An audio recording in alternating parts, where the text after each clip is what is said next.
Y'all come on in, baby. Come on in.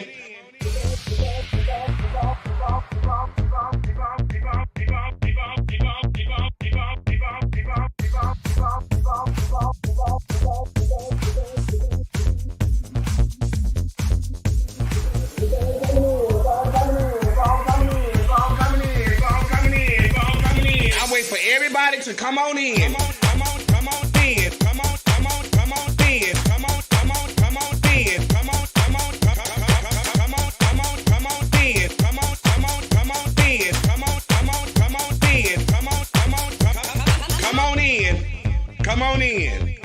Come on in. Y'all keep on coming in. Keep on coming in. Come in. Y'all know when I go live. Y'all know I'm gonna go live. Keep on coming in. Keep coming in. Keep on coming in. Keep on coming in. Come on in. That's right. Keep on coming in. Y'all keep on coming in. Come on in. Come on in. Come on in. Come on in. Come on in. Come on in. Come on in. Come on.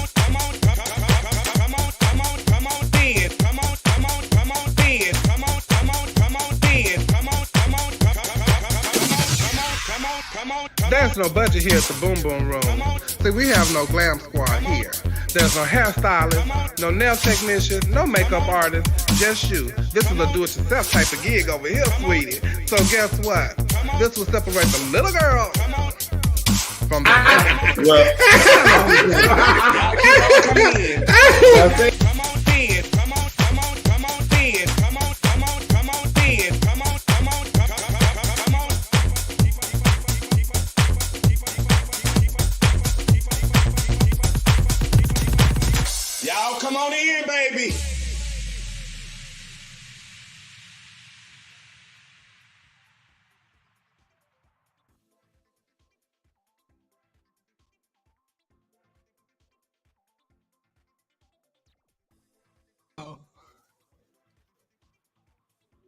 Hi, everybody. It's Thursday night, not Wednesday. And it is time for Our Point of View. I ain't got no fan. I ain't got nothing. I'm here on location in the beautiful Maya Riviera, Mexico. Y'all can't see nothing because Lisa out there blowing around and crying and carrying on. But I'm here with No Boundaries Travel. And see, they gave us a little Yeti with our names on it and stuff, and I'm here for Divas and Destination. So welcome back, y'all. So I hope that the internet works and all that kind of stuff like that. We gonna pray on it. I got Coco down in Houston. You know, she doing her thing at home. We trying out something new. So y'all pray for us tonight. Y'all pray for us. We trying to work something out. Hey Anthony, how you doing, Jen? Hey Diamond, hey Juan, hey Reggie. Who else in here? Let me see. I see a Facebook user, Karen. Hey, you, I love you, Karen, Tony, Goldie. Hey, everybody, y'all click like, click share. Please click like, click share. Let everybody know y'all are watching over there. Is that Diamond saying good morning? Oh, my Wi-Fi acting up, child. Look. If it's acting, I don't know what to tell y'all. Y'all gotta let me know what it's doing, cause I can't tell over here. I'm in Mexico. I'm on international waters over here. So I'm still trying to make the show work. Hey, y'all, love you, Savannah. So y'all gotta let me know. Y'all hit me up in the inbox or something. Let me know if the Wi-Fi acting up and all that kind of stuff like that. But I can't, cause I can't tell. So I'm gonna continue to talk. You know what I'm saying? Um. But I am, like I was saying, I was here with Divas and Destinations and No Boundaries Travel. Oh, Coco gone. I don't know where she went, but Coco done left up out of here. And I'm here with No Boundaries Travel, and myself, Tommy Ross, Alexa Oasis, Mary Jane, and Jenna Sky is here. And we had a show last night here in the what was the room called? I don't even remember what the room was called, but it was very beautiful. The show was absolutely great. It's a lot of people from No Boundaries Travel came, and also people that's here on the resort from other travel agencies or just here just to visit the resort and have a good time. It was really, really, really, really fun night last night. I hate that I missed Our Point of View. I was trying to make it last night, but I didn't. But we are here tonight on Thursday. But if you ever want to come, this is what I've been talking about all year, since last year. We have it's an all-inclusive resort, and my room is beautiful. I'm in my room right now, so y'all can see. Let me turn around so y'all can catch it. Yeah, so the room is beautiful. Every room has an infinity pool. All the liquor that you want is free. This is full of liquor right now because she ain't been drinking no water since she been here. All the food is free, and I had an amazing massage today. And my mother is here also, and her best friend. So it's good to be here with her. And she had so much fun. They had my mama twerking and everything last night on the show, child. Ooh, she just goes everywhere embarrassing. I'll tell you the truth. But we are having so much fun. So if you're interested in going to coming here next year with us, please join us with No Boundaries Travel and Divas and Destination. We would love to have y'all here because it is so much fun, so relaxing. It's like simply amazing, really. So yeah, shout out to No Boundaries Travel and thank you so much for having us here. Hi, Lupita, my girl Lupita, and also I found out today, there's so much going on, and I didn't get back with the vendor in time for some other things, but they still went ahead and put the product out, and I'll be so Prideful Makeup is selling on Amazon right now. And let me see, let me get my notes and stuff together, Jen.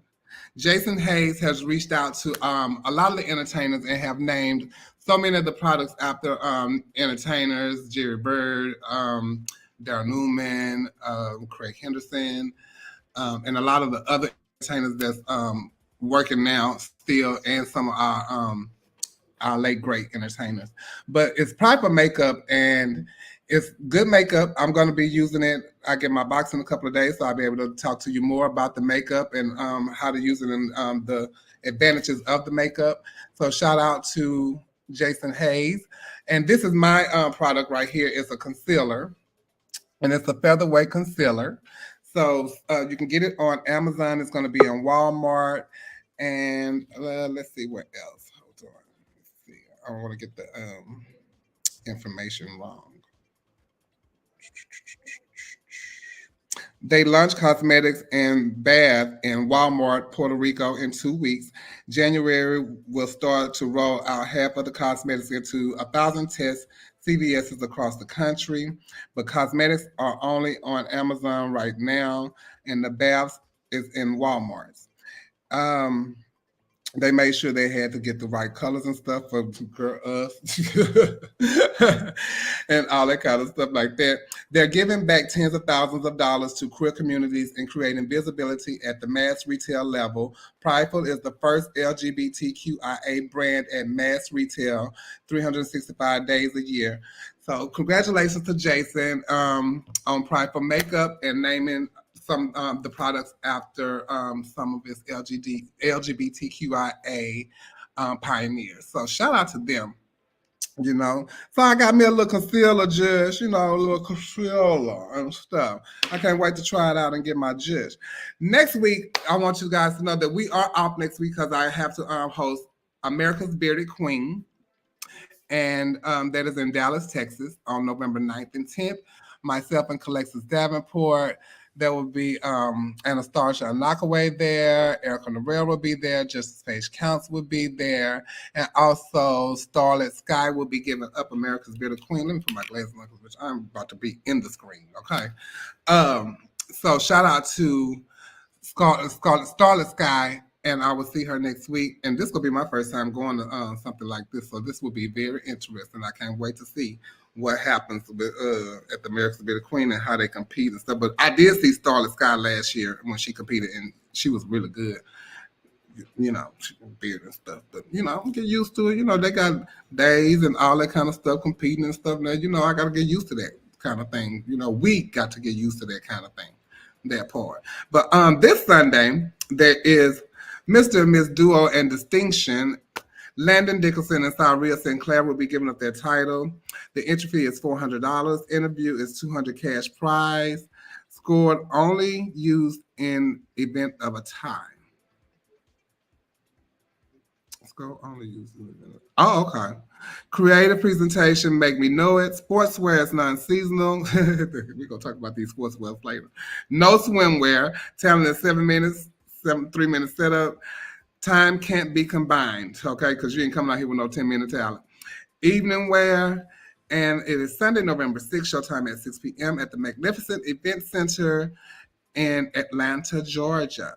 So if you're interested, please contact the owners, Sincere or Heavenly, via Facebook, or CEO Diamond Snow and Duo of Distinction on Facebook, and the number is down at the bottom. So we will be talking about seeing who go win Duo of Distinction when we come back. This week we were supposed to have the Rulers of the Universe, but they have took time off from work and all that kind of stuff like that. And then yesterday Hurricane Lisa came through and all that kind of stuff like that. So they will be back with us when we come back on the 16th. So we will have the Rulers of the Universe and talking with us on the 16th when we come back, and see how their reign is going to go for the year and how they weekend was as they competed for Universe. Because there was a lot of stuff that went on at Universe, honey. And we had watched it through via social media because I wasn't there. And speaking of pageants, y'all do know that I'm still getting ready for Queen, and I'm almost at a month away from the pageant. I'm so excited. And if you want to donate to a girl, she's still selling t-shirts, she's still selling fans and all kind of stuff like that. So get your jush and help a girl out. If you just want to send her a donation, that would be amazing.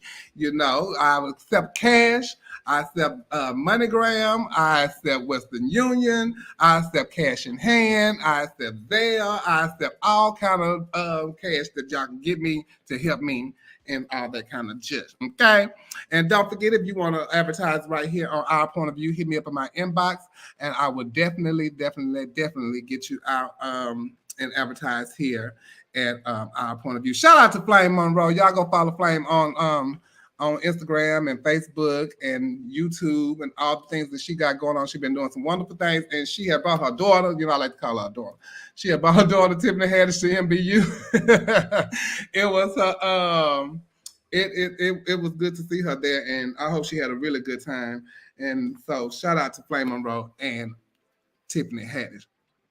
I wish I thought that was rain. I was going to say, good Lord Jesus. So right now, let's go welcome in our panelists tonight. We're going to talk to Neil Dupree. What up, Neil? Hey, how you doing? I'm amazing. I am amazing. I got me a little libation. Yes, indeed. Yes, somebody's at my door. They need to leave. Let's welcome in Trent. What's up, y'all? What's going on, Trent? Nothing. We got much to talk about tonight. Oh, Lord, have mercy, have mercy, have mercy. I want to see what y'all got to say about a lot of this stuff. I be wanting to keep my mouth quiet sometimes because, ooh, Lord. Listen, Neil, you had met somebody this weekend, right? That watched the show? Yes, I did. Who was there? I know you met Diamond. Diamond told me she met you this weekend. Yes. I met Diamond this weekend. Lovely, lovely lady.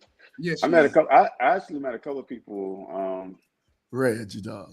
And everybody was really nice and cool. And so I just enjoyed them. Did you go to the pageant this weekend? Yes, I did. What I went every night. What? I went every night. Now watching it, I didn't watch all aspects of it every night, but I was there. Oh, okay. Trent, you definitely was there because you was working all weekend. I was working, child. Yes, you did, honey. Jesus. And let me tell you, Chevelle. Baby, you was working. Let me tell you something. Everybody came in the back and, guess what's the first thing they said? What? I thought you retired. Chevelle, about 20 people in the dressing room. I thought you retired. I thought you retired. I was telling them I had obligations I had to get out of the way. You know what I'm saying? Now, I guess people don't remember me saying that part, but I'm like, damn, how many more people gonna say this? Baby, listen, it's hard to get the surgeon to surge you up, honey. But people choose when they want to come out of retirement. I keep telling you, you can't call it a retirement. You got to call it a Jay-Z retirement. Okay, because he retired 90 years ago and came right back. Yeah, he always come back. He always come back. I think he got 9 lives in this entertainment industry. No, you just put it on pause. You just put it on pause for a second. That's what I keep telling y'all. I'm retiring after December 10th. Yeah, let me say that. I'm gonna put it on pause. That's better. Yeah, I'm Jay-Z retiring after December 10th. Yeah, it's fun getting ready for a pageant when you see your bank account and stuff depleting. So it's a different ball game. Let me tell you, a lot of money was spent this weekend, but we're gonna get into that. Yeah, a lot of money was spent this weekend. A lot of money, and a lot of money was wasted. See now. See, I wasn't gonna say that. Okay, did that just come out my mouth? Girl, oh my God. But yeah. Thank you, Jasmina. But you can always build your closet. I'm just saying. Y'all know it was Halloween, and I'm here in Mexico. They don't really celebrate Halloween here. They celebrate Day of the Dead. So I really don't know. So I'm gonna have to look that up and see what that Day of the Dead stuff really is. I don't like stuff like that, so I really never dove into the Day of the Dead thing. So I'm gonna have to see what that is, because they really, really, really be into that over here. Wow. And so they had a big old festival and all that kind of stuff for the Day of the Dead.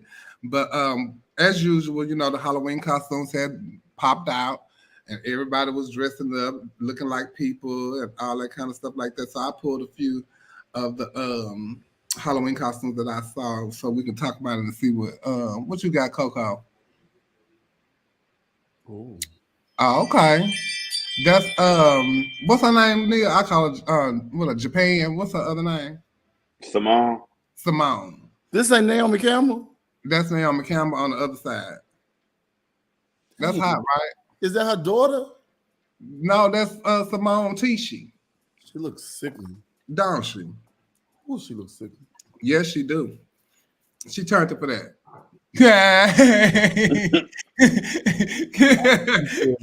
That's Kerry Washington. I see. I see you, Kerry. Okay. You see that? Who was that, Star Jones? Don't that look like Star Jones? And she saw herself doing charade. No, you should have been doing Star Jones. That's Gary with the T. Oh, she should have been doing Star Jones. Joe should have. Because as soon as I thought I knew that's who that was, and I scrolled and I seen she by Sheree over there looking sickening. Look at that finger. I just love her. I love her too, child. She's some teeth. Yeah, came to Houston a couple of weeks ago and roamed around Montrose area, and they said she was being shady to the girls. She was trying to find us some meat. Oh, she was roaming the streets trying to find some meat, and she looks sickening. So sickening. I love Winnie Harlow. Look at that fucking smoke on her eye. My yes, indeed, honey. She did that, and she did the Michael Jackson too. And she did a little Remember the Times video. It was real cute. Hey, Flame. Megan. I love it. Is that Megan Good? Yeah. I love it. Hey, Jennifer. Who else you got? Oh, she always turns it to Janelle Monáe. And Janelle Monáe was in her backyard in her pool in that costume, singing and everything. She be having some fun. She another Heidi Klum when it comes to that. Yeah. Speaking of Heidi Klum, turns she always, you hear me? Every single year, she is the queen of Halloween. Yes, and then she took that off and had that. Oh, that ain't no Halloween costume. That ain't no Halloween costume. But I guess that's all the Halloween costumes we got. We got the, I forgot about her. She did Vanity from Vanity 6. Who is she? Oh. That's Wait a minute. Read what it includes. Sloth, jealousy, resentment, gluttony, pride, unfit bra, bitch. Oh, girl. An unfit bra, honey. Do you hear what they say? Yeah. And man, and everything gay. Bad, just mad. Poke him. But child, that I guess that's all the Halloween stuff that we have. That Vanity was what's his cute name? Oh, that's Trey Hines. That was really cute. I like that. Mm-hmm. Oh, my girlfriend Shania was She-Hulk. She almost lost her arm in there. Oh, God, look at that. That's so cute. Oh, Dream Girls. They so adorable. Monica. What's wrong with it? Monica. Okay, Cardi B. Sexy Simpson. She got it in for that. You know, I don't know who that girl is, but I lived. Me too. That 90s makeup. Yeah. I love it. She did a couple of Janet looks. And this is Nicki Minaj, Cinderella. With her ass out. Her ass was out. Her whole entire ass was out. Oh no, just and this is Northwest and her friends. They just turned it to Northwest. Turned it. Yeah, they've been turning it all weekend. And of course, Miss Thing had got a kiss from her husband, had fell all out and rolled over and acted a fool on that blue carpet. This thing is a ham, honey. This turned it too. That's Quincy from Star and oh wow. And Power Book. He did Freedom, the Mexican lady. And that's the picture of Winnie Harlow as Michael Jackson. Mm. They did some sickening costumes this year. It was really good. And I forgot to give my nephew Alan. He always turns. I like to call him the gay Heidi Klum of Halloween because he always turned it. They were the Sesame Street gang. They were the Sesame Street gang in Houston. this weekend. So shout out to him. Did y'all see any sickening costumes or do anything for Halloween besides go to the gay pageant? No, I didn't do anything. Bitch was tired. I had to go home and lay down. No. I know your fingers was hurting. Back, honey. Oh my God. Oh, honey.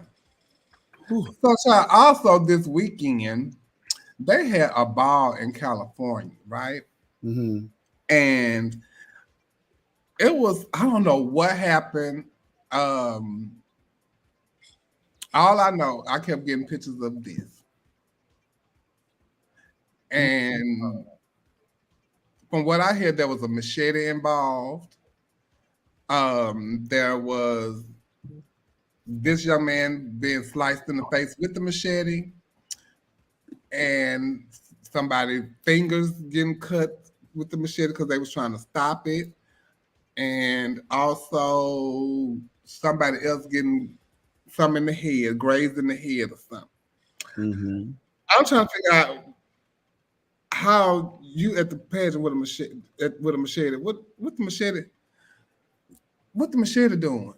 What you doing with a machete? So allegedly, this young man was one of the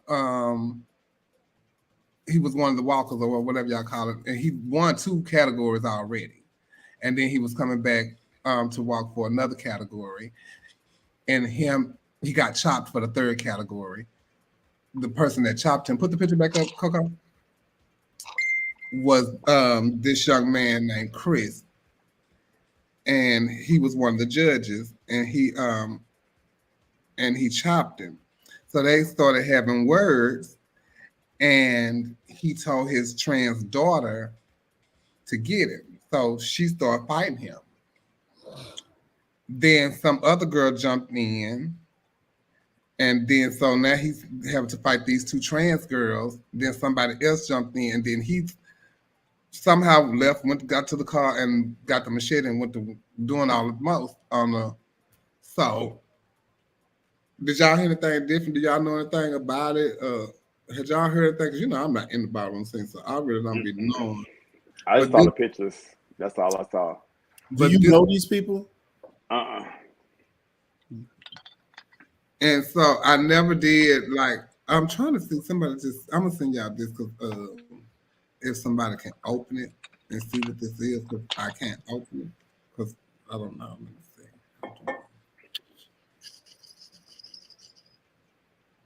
I don't know if this has something to do with what we're talking about right now. I think it does.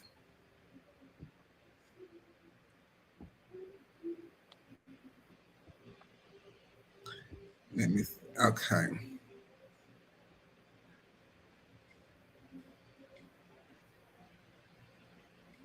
But the guy that got sliced had made a post. So put that up, Coco, while we're talking about this.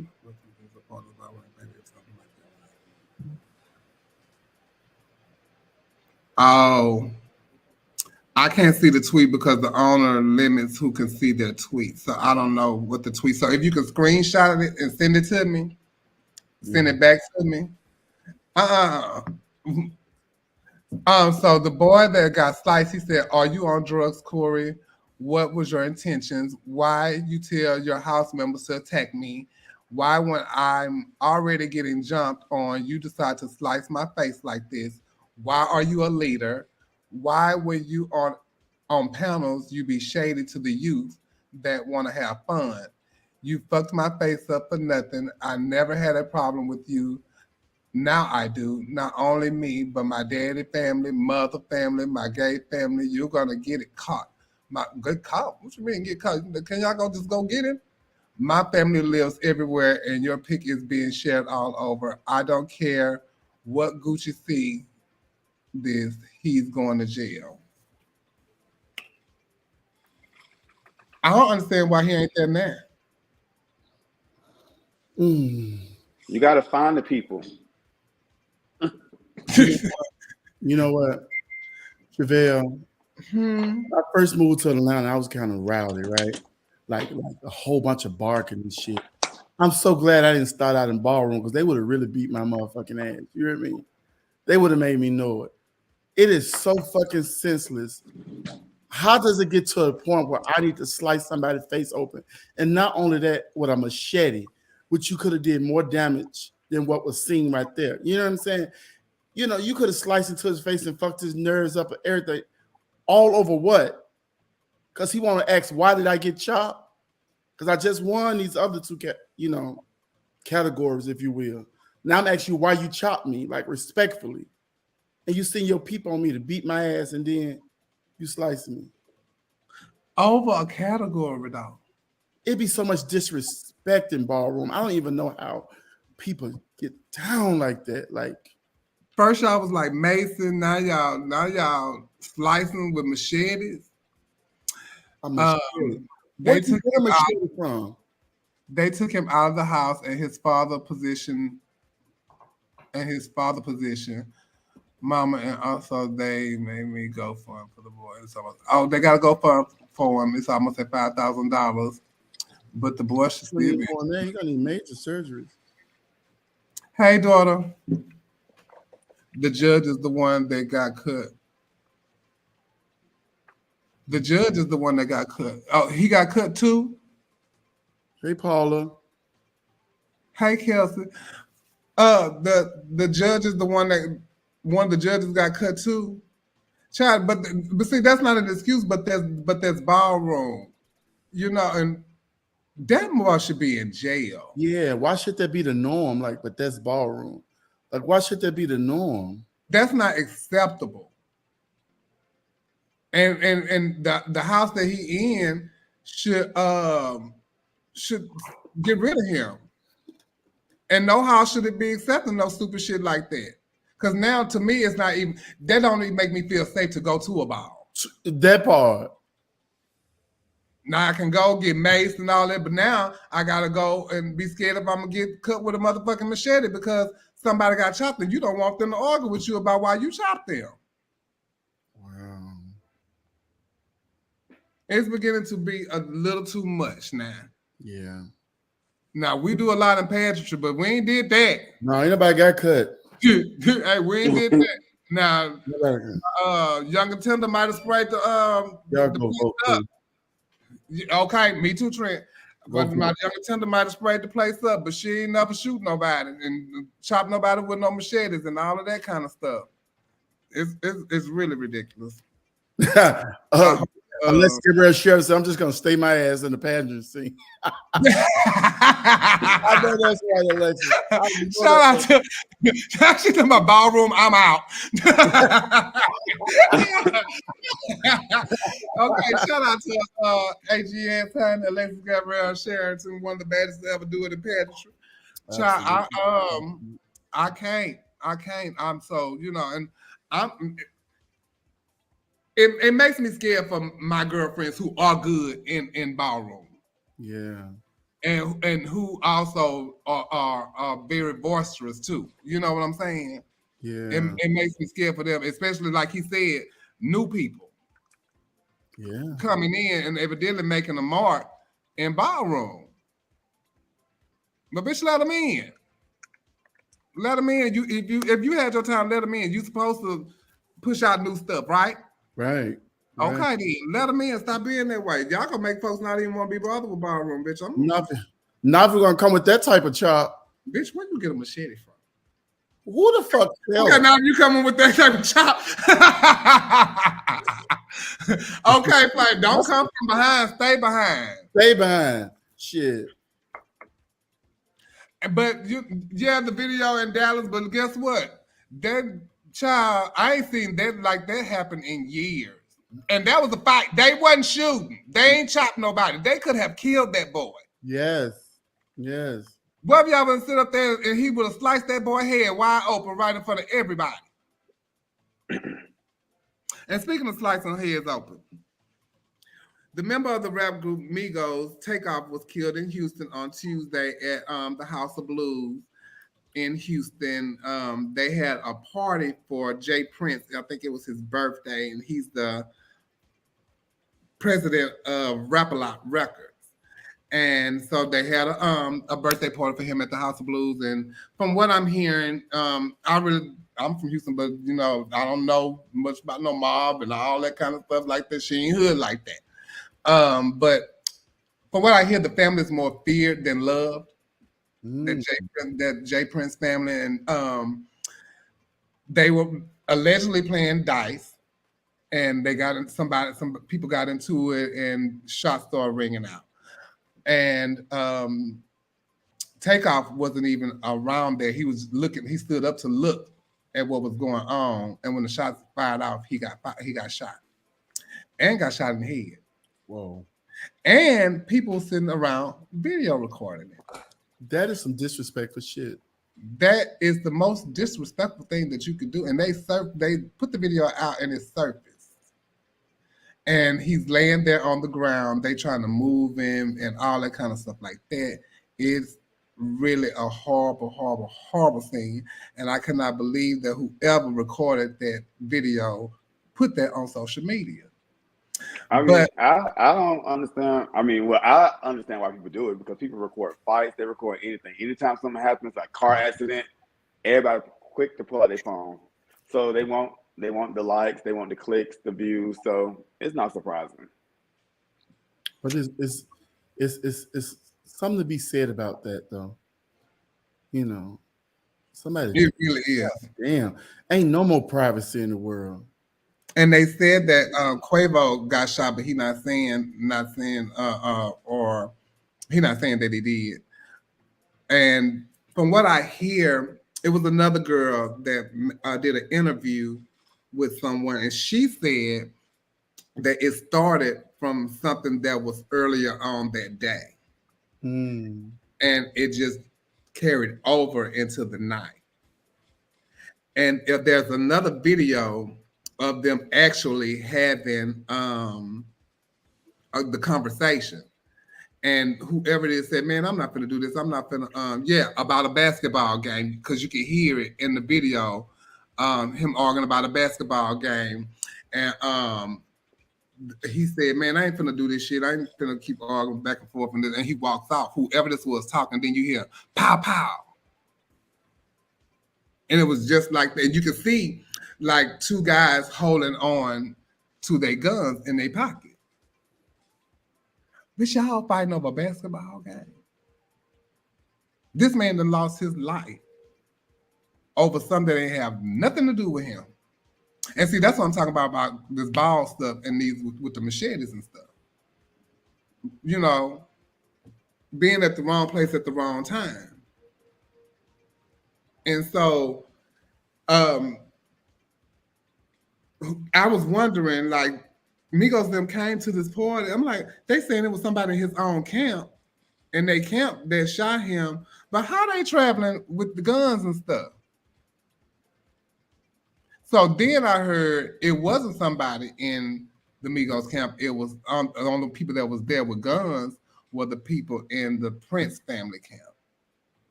So stories are floating. I don't know. I'm sure there's a major investigation going on. And I called a girlfriend of mine and told her I'm so glad that she wasn't at that House of Blues, because she heard the Migos was there trying to get at that Quavo man, honey. Because she sure would have been over there trying to get that thing, because she one of the youngest. So I'm glad she know they was in town, so she wasn't there. So I'm just like. And he was only 28. He's 28 years old. He didn't really even live life like that. And they said he was one of the sweetest guys.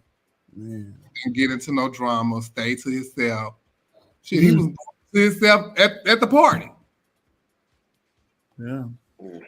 But loved by so many, honey. And that's really sad. So condolences to his family, and a life tragically lost too soon. Too soon. Y'all know these. Speaking of content makers, what's that? Not Twitter, but I was going to say Twizzler. Tinder. Is it Tinder? Tumblr. I knew it was something. Child, they coming back, so I guess the people are happy, huh? Is that a good thing? Well, they say that they're letting them put the news. They're able to be nude again on there. So I think it is a good thing for like, you know, see everybody be on Twitter naked, you know, so everybody went to Twitter, so now they can go back to Tumblr. Tumblr probably lost a whole bunch of money and members, so now they're trying to get these people back. They're trying to get them back. Come bust it down over here. Child, they done let the OnlyFans people come up on them and everything by now. So what's the use of going back over there? And Twitter ain't flagging nobody. No, period. Oh, they said Tumblr can be naked, but no videos. So they still got restrictions. And speaking of content makers, Zaddy Venus had they was on Bigo. I think it was either Bigo or Twitter, him and some other guys, and he was talking about how he paid the straight guy. I can never say the guy's name, so I didn't even want to try it. But it's the one up there in the corner with all the tattoos over there. Mm-hmm. And he penetrated him. That's what he's doing down there in the corner, down there in the video. So he was telling them how he paid $400 to make that scene with him, but he made $30K off the video. That's a lot of money. So he need to get that man some residuals, though. Bitch, that's what I'm saying. That's my next thing. You give me 400, you make, and at the time he probably thought 400 was some good money. Oh man, I just gotta get fucked for $400. Oh, okay. Now this nigga done made 30,000. He bragging about it. No, you owe me some more money. Please, no, it's a wrap now, boo. You get your 400 in this dick and go on. He owes some more money, girl. You supposed to sign a contract, dog, and say when it come back and you know you making this, then the third, I need my cut. You know what I'm saying? I'll go to the hood and get my boys and I show them the video. Say, listen, y'all, I got something shocking to tell y'all. I got fucked on this video. It was for $400. I need the money at the time. But this young nigga that made $30,000 off of this. We need to go get him. You owe me. You owe me now. They gonna tell them, nah, nigga, because we finna fuck you there. Right. You better try to make another video. We finna make another. This gonna be a gangbang up in this bitch with your stupid ass. Child. He probably bought the new Jordan 1s that came out, special edition. Spent the whole $400 on that. But wait, they sitting up talking about it on the live and playing the video at the same time. What? Niggas be broke. That's all I gotta say. Oh, okay. Gregor says on both their OnlyFans. So I wonder who made the most. Oh, Gregor, how you know? Now I want to know who made the most. Oh, Gemini Star said he was gonna. Oh, to Rob, is that true? Don't do that. Did he shoot any cum in his booty? Ooh, did he live in him? Did he live in him? Because now he really owe him. Child, and speaking of living and coming and all that kind of stuff, you know how I told y'all I don't like all that. Don't coming to me, textures and all that stuff. Me and Tommy here. Me and Tommy here, we gonna eat some Asian food. They want us to try sushi.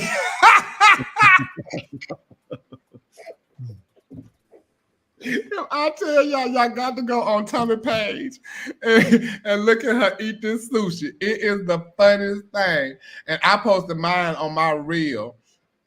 Baby, sushi is not me. That wet rice stuff, miss me with that. I love sushi. Miss me with that, honey. So yeah, I didn't like it. But Gregory, you subscribe to both their OnlyFans. Send me your judge. Let me go check it out. I need information for the show. So that's why he kept fighting him on Bobby Light's show. They were having who was on Bobby Light's show? The Trade. The child who was on Bobby Light's show. And speaking of Bobby Light's show, they didn't let I did not know the Island Boy had won. The boy from Houston, he had won the show, and then it popped up Even though wasn't gonna talk about it, but he done popped up with one of the boys on the show. Child, they been having the whole time in the house and everything behind your back. Girl, this was a show. She talking about she hurt. Girl, bye. This Bob ain't hurt. She just trying to get another season. Just like Play. Yeah. Child, Bob, go ahead with all of that. And them boys was having in that house, and you was over there in your room by yourself. You and Roland Ray. Okay. You and Roland Ray, honey. I wonder how much horsepower Roland Ray got. Greg Treasy. See, I can't say that. Greg Treasy was on the show. What? Oh, Greg. Oh, that's the boy with the tattoos, right? Yeah. Okay, he was on the show. Why though? He looked like he's crazy. They were dating before the show. Okay, so I ain't never seen him with that boy though, and I used to see him at the club. I don't want to watch that stupid shit because it's all fake to me. I don't want to watch that. You know, you don't even see them people together after the fact.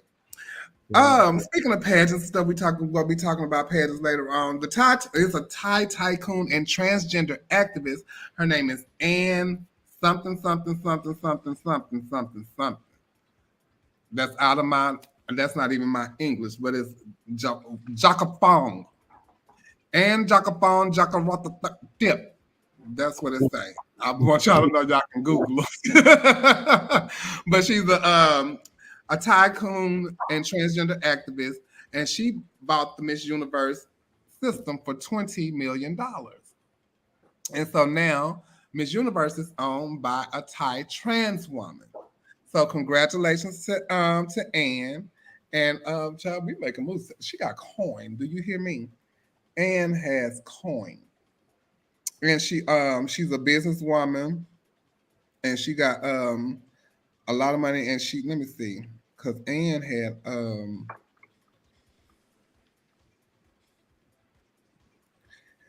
she's the chief executive officer of JKN Global Group Public Company Limited. She set up Life Inspired for Transsexual Foundations to advocate for the rights to dignity and opportunities for trans people.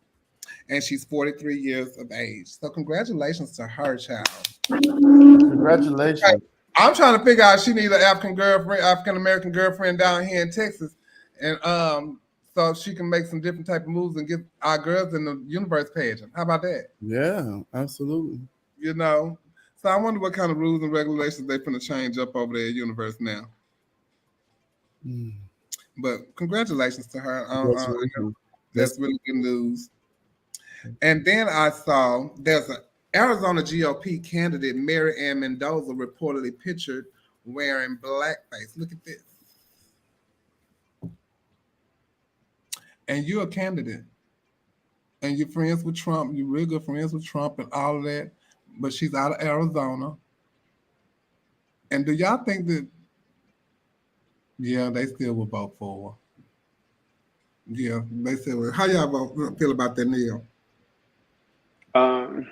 I think at this, I don't know. Nothing really surprised me with politicians, especially those far right Republican politicians, because they have a fan base that's gonna vote for them regardless.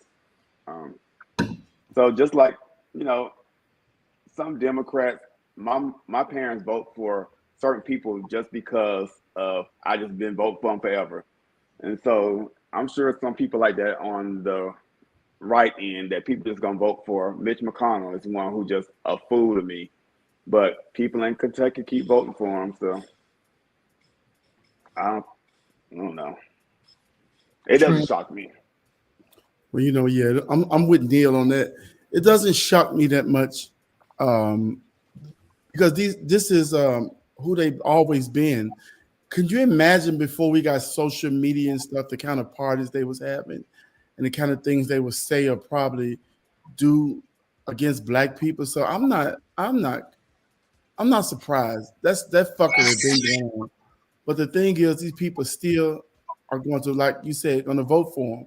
You know, we must make sure we get to the poll. I asked my daughter, I have a stepdaughter that's 23 years old. I asked her, are you going to vote in this election? You know, she told me, she said no, because I don't want them to pick my name for jury duty. My grandmama told me that if I register to vote, they'll pick me for jury duty. I said, is that the only reason you got that you not registered to vote? It is so many reasons why people don't think it's important. But it's stuff like this that we see.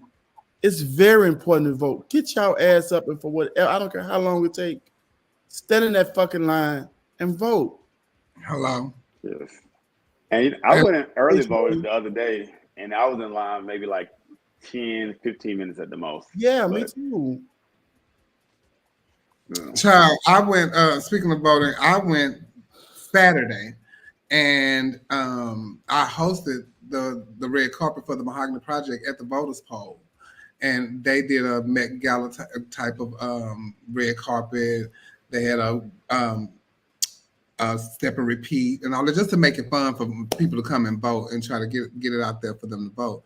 And I was interviewing people as they walked by and talking about the importance of voting and what's important on the ballots. What do they want to see change in Houston, and what do they have to say to people that don't want to vote or don't think they can vote or don't think they should vote. So it was really fun, and I voted also. And a couple of my trans sisters came out in support of the of it. We had a picture in here somewhere. Let me see.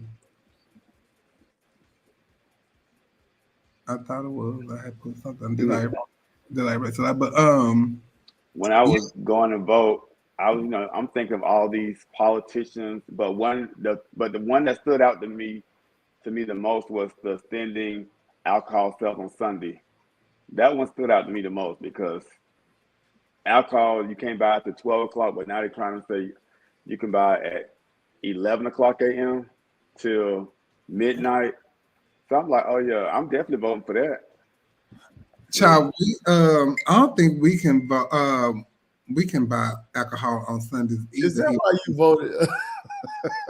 No, that's why I went for some other reason, but they have all these other things on the ballot, and that one stood out to me.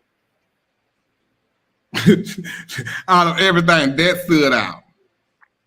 Yes, but as long as that stood out and you were standing there putting your vote in, that's all that matters at the end of the day.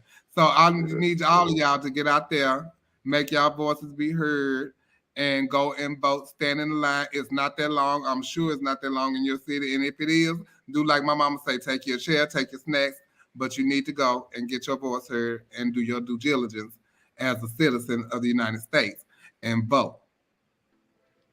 I'm trying to find this dang on picture, honey. Because we look so cute. Here you go, right here. Even Coco was there. But let me go back to, because Paula sent me something. Child, we're gonna really get into something right quick. Let me. The other day at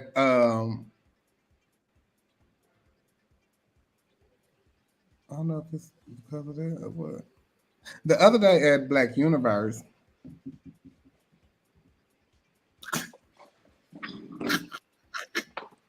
I don't even know how to start this out because it's so funny. You said what? The other day, okay, good. Now I can go here first. The other day at Black Universe, everybody was all in the range, honey. Things were brewing. People excited about pageantry and stuff.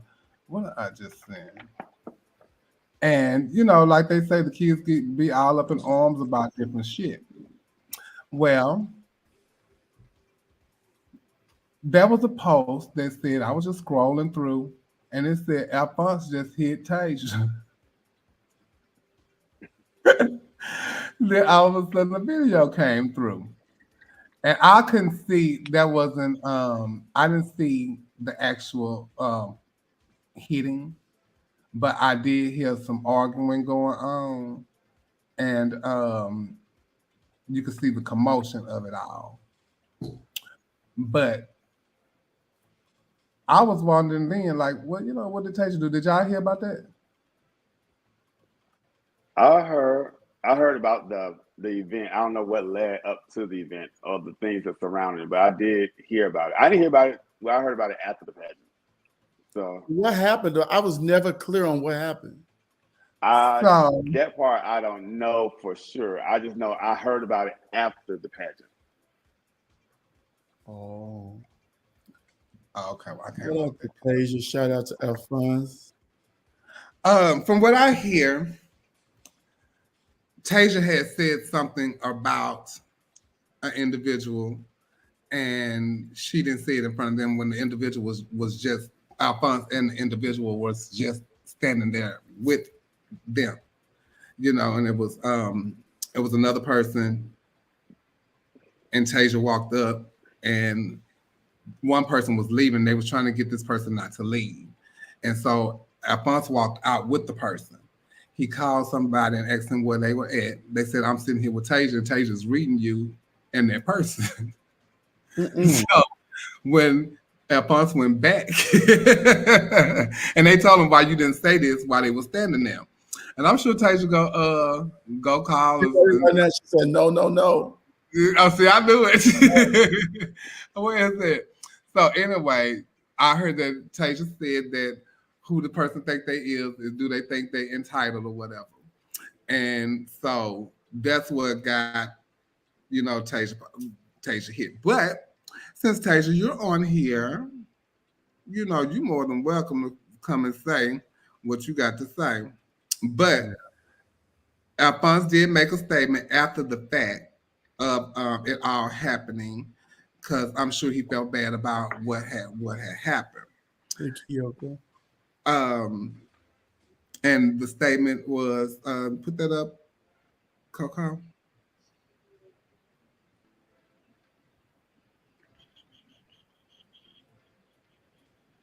Is it in now?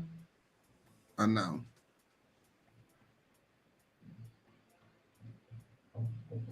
Well, it was a long paragraph. It was so much I didn't even read it all because I'm like, ooh. Well, yeah, he just said, to make a long story short, last night I let an individual get the best of me mentally, which made me snap and go to a dark place. I have learned over the years that being a headstrong individual will come with issues of people not caring for me, and I have truly accepted that, which makes me move different when it comes to a lot of things.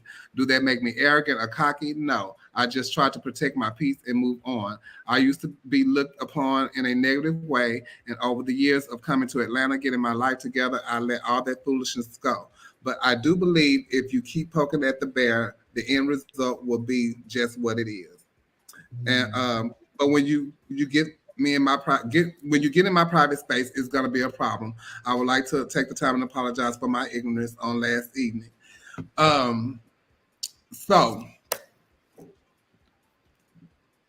He had actually nothing to do with it. So were you reading the person that he was with, that they was talking with Tasia, and he defended that? We need the tea. I've been trying to get this tea all weekend, and no one seems to know. Can we get this tea? What a link. Let me invite her in, child. Come on in, Judge. Tell us what happened.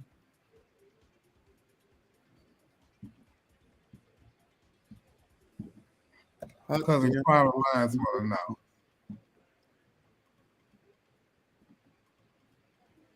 know. Okay, there's that. I'm going to go here and do that. Oh, see, that's too much. You're doing too much. Those other people out there fighting too, tearing off their nails and stuff. Who was fighting and tearing off nails and stuff at the pageant? Was ready for somebody, but they didn't proceed. Who? I can't remember. There was so much going on out there. I can't. It was so much. I was in the back all night. Then I come out like, what is going on?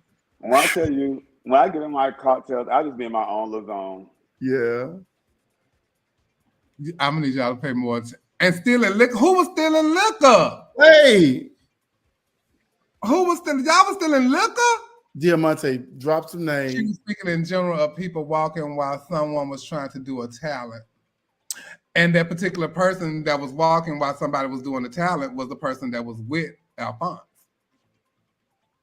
Oh. Because the person told me that somebody stopped and told them they can't go that way, and they was going to walk in front of the judges table. By this time, they pissed off anyway because of what something had happened with the person prior. Something had happened with the person prior, so they was leaving, and Alphonse and Larry saw that person leaving and stopped them, and somebody else, I guess, I don't know if it was one of them, somebody said you can't walk in front of them. And that person said, I can walk where I want to walk because I'm leaving anyway. Ooh. And had told the owner that they were leaving. And so that's when I guess Tasia said what she said. But Tasia right here. Hi, girl. Hey. What's going on? Nothing. Can you hear me? Yeah. Loud and clear. Okay, so there was no reading going on. And like I said, you was reading. They just said you had said you said something, but the person that told Alphonse said you was reading. You had just made a statement. No, this is Alphonse literally had nothing to do with it. It started with Larry, and it was a contestant standing. The boy that did the J setting, he was standing by the formers, and we was just telling everybody to get out of the way. So it was me and Spanking, and we were telling them to move. So Larry was drinking, and Larry was like, I ain't gotta move, and I was like, Larry, calm down, it is not that serious. So Larry took his last sip of drink and got in my face, and Spanky was like, we're not doing that. So I was like, we're not doing all that. He was like, Larry was like, this is my friend, I can talk to her like that. I was like, no, because we're not going to cause a corruption at the pageant, because the first thing the people are going to say is it was me. Tasia, what Larry are you speaking of? The former Universe. Okay. Ariana. Okay. Yeah. So that was Spanky like pushed him back and he sat down. So the boy did his talent. Whatever Larry went and told Alphonse, because it had nothing to do with Alphonse. That's where Alphonse came back in. It had nothing to do with Alphonse. So how did y'all get into? Did y'all get into it or not? Well, Alphonse was arguing with me, saying, "What did you say? What did you say?" And then Alphonse pushed me down, and they took him out. Oh. Because I was like, well, what? Because I kept saying, well, what are you talking about? I said, we're not going to do this right here. Because I didn't understand what it had nothing to do with Alphonse. It had nothing to do with him. Have y'all ever had a run-in before?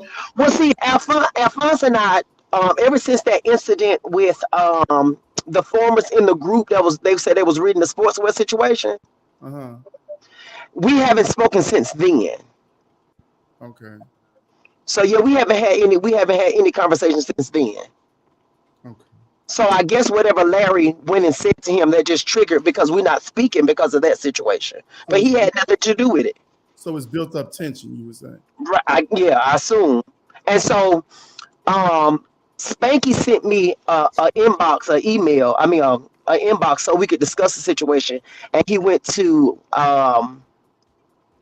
Archie to tell him what really happened. So there was no reading going on. Nobody wasn't reading anybody.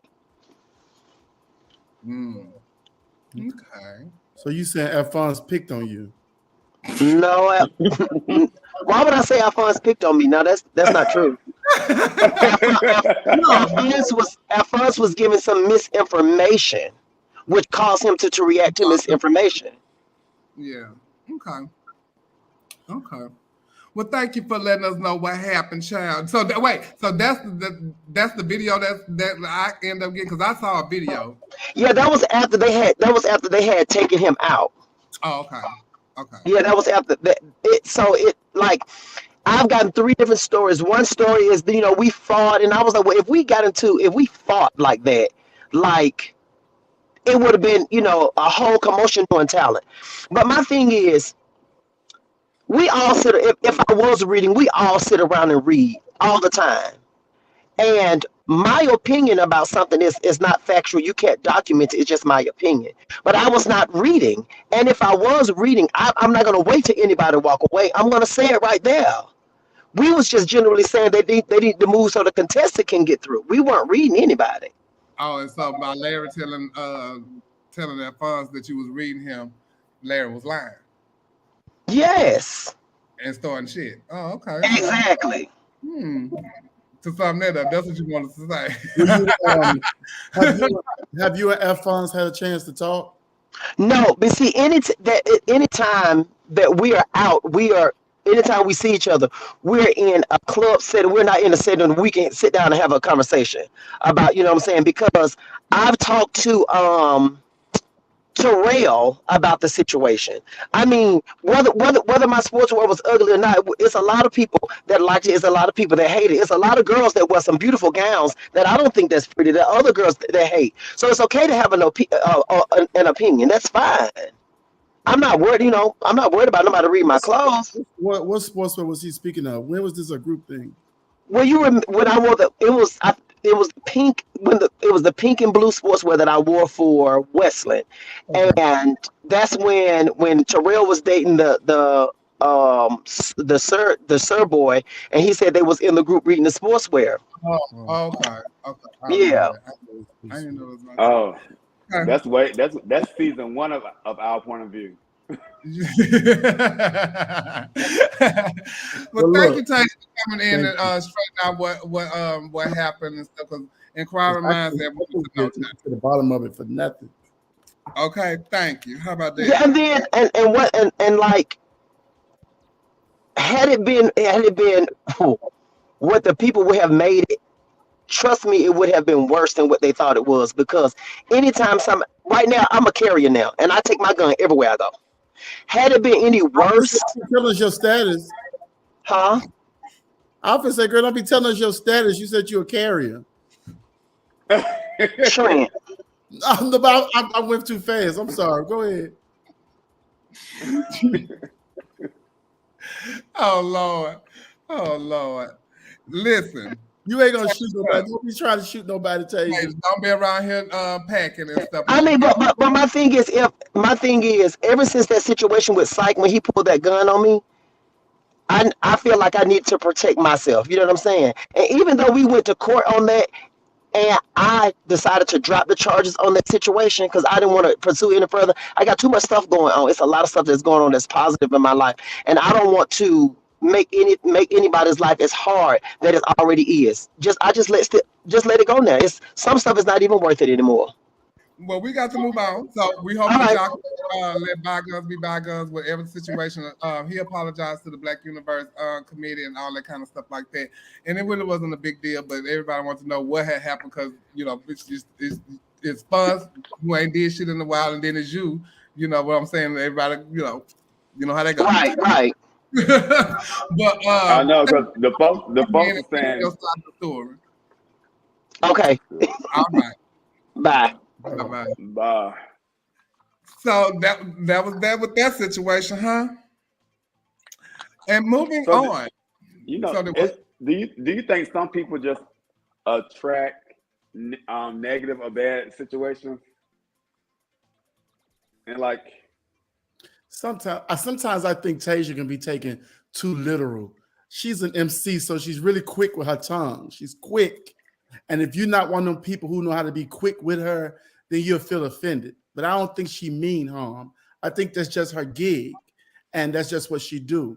So I don't think she mean the harm by it. I just think sometimes the tongue too quick.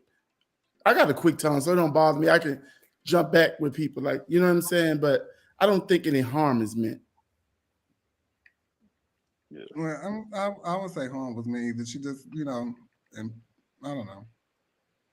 But it's just like when you are quick with tongue, because what she does doesn't bother me either. Right. But I can understand how it might bother somebody else because if you're not as quick with your tongue, you might be quick with your hands. So some people, you know, you whooping me on this reading session, so now I got to whoop you another way. Yeah, that's how it be sometimes.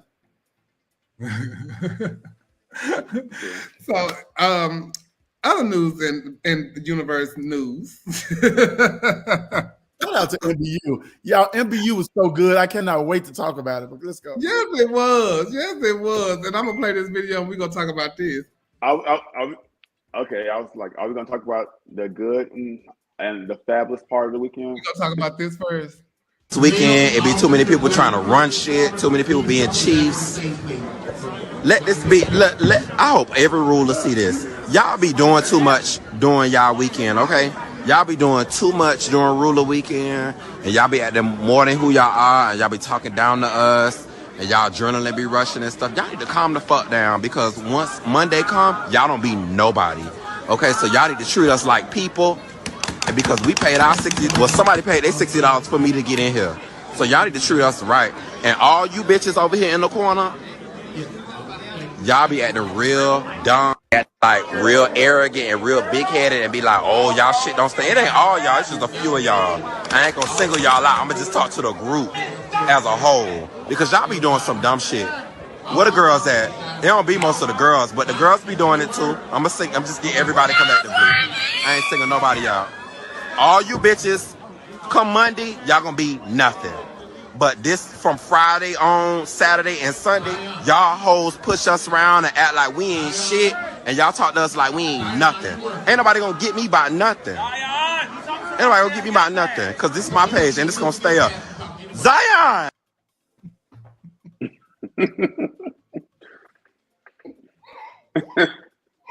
Shout out to Smacks, man. Drink my drink. Zion! My nephew was full. My nephew was full, but guess what? To me, there's some truth in there. There's some truth in there. And I've seen it for myself. I've even talked to like contestants and stuff, and they've said it. You know, it has happened. So there is some truth in there.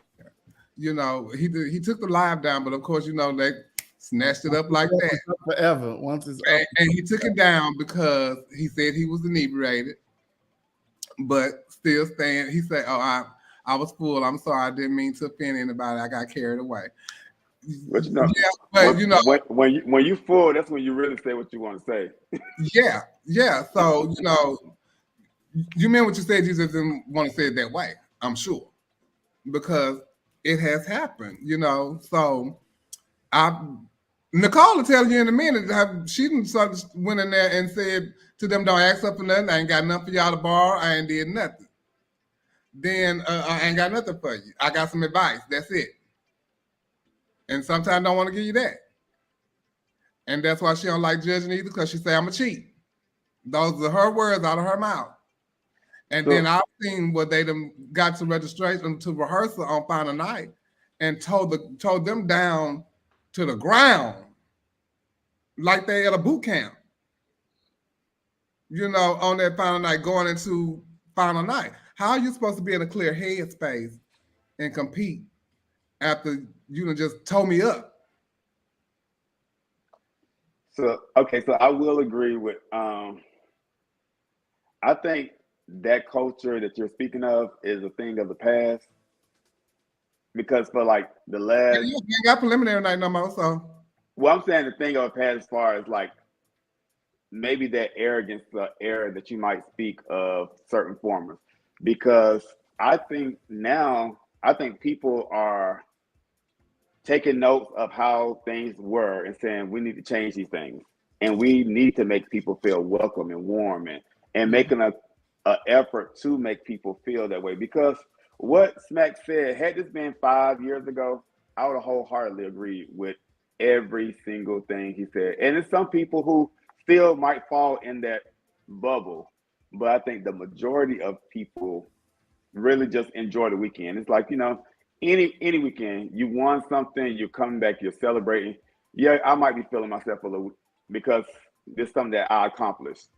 But I don't think, well, at least I don't have that interaction with people where I think that, oh, you're feeling yourself a little too much for me. You wouldn't though. You know what I liked about it though? He didn't double down on it. He really said, I had a weak moment and I was inebriated and I let my mouth overcrowd my ass, right? But also you can see in people's tone, that's nothing that he's making up in his head. That's his experience with whatever that he's seen.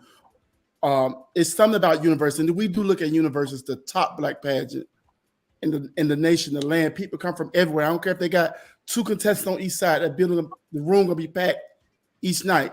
So it's one of our top black pageants. And when people obtain that title, which is hard for some people to get, I do think sometimes they drink from these juices that I'm almost a little better than you. In a sense, listen, one of my brothers won that pet, Neo. Neo walked past me all weekend and didn't speak to me like he had never seen me before in his life. Sometimes, you know, that weekend may be something for them. You know what I'm saying? I don't take it personal. You know what I'm saying? I know who you are. If you feel like speaking the next time, let's do that then. But it's your universe weekend. You're feeling good about yourself. But all in all, that's his experience. And we got to stop discrediting people's experience. You know what I'm saying? So that they can have these hard conversations. Like, there's a certain way you have to be treated. And you have to ask for that from people. You have to ask for respect from people. No matter what you obtain, what pageant you get, you can't reign above us. You're not fucking Queen Elizabeth that sat on that throne for 80 goddamn years. You're not her. You got 1 year to do this. Reign in eye level with me, because I'm the same person who's going to tip you. I'm the same person who's going to, you know, one day paint you or whatever. You know, I treat everybody like they're somebody. You know why? Because you don't know who going to be there when you need them. And it ain't always your clique. It ain't always your friend. It ain't always your family. It'll be a stranger to help you to the next level. So I always treat everybody. If I'm paying Yolanda or if I'm paying Diamond Friends, I hold them both at the same regards. I'm trying to try to do the best job I can do because that's who I am. You know, but we got to start treating the people better. That conversation probably needed to be had. Was he the right person to say it? Probably not, because he's going to do a competition now and he's in this stuff. You know, and then they're gonna hold that against them. They'll say, "Hey."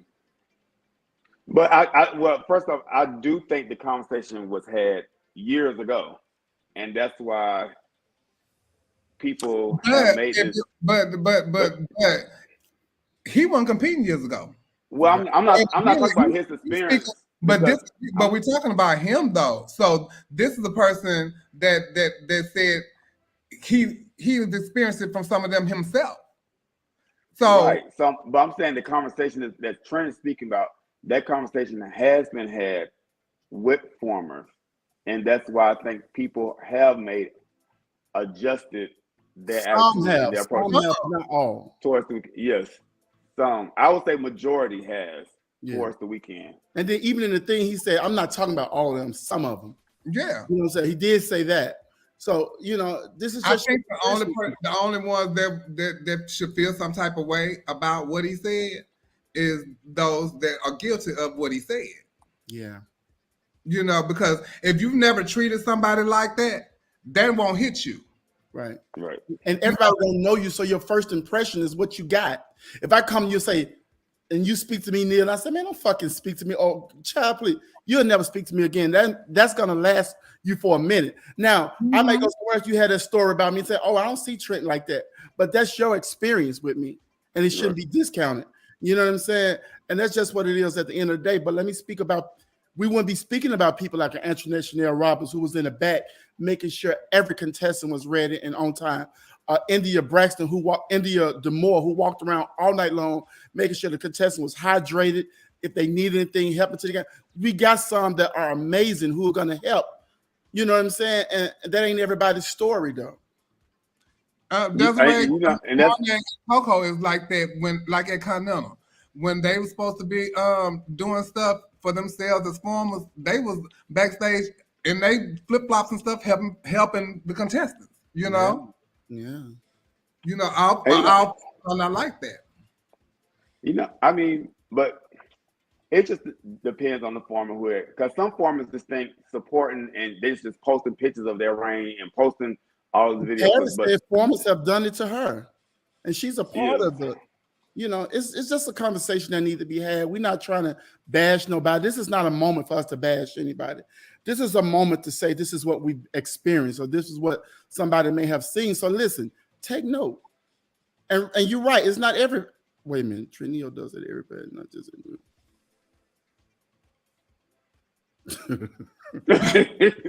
I'm not gonna do this with you, Peanut De La Renta.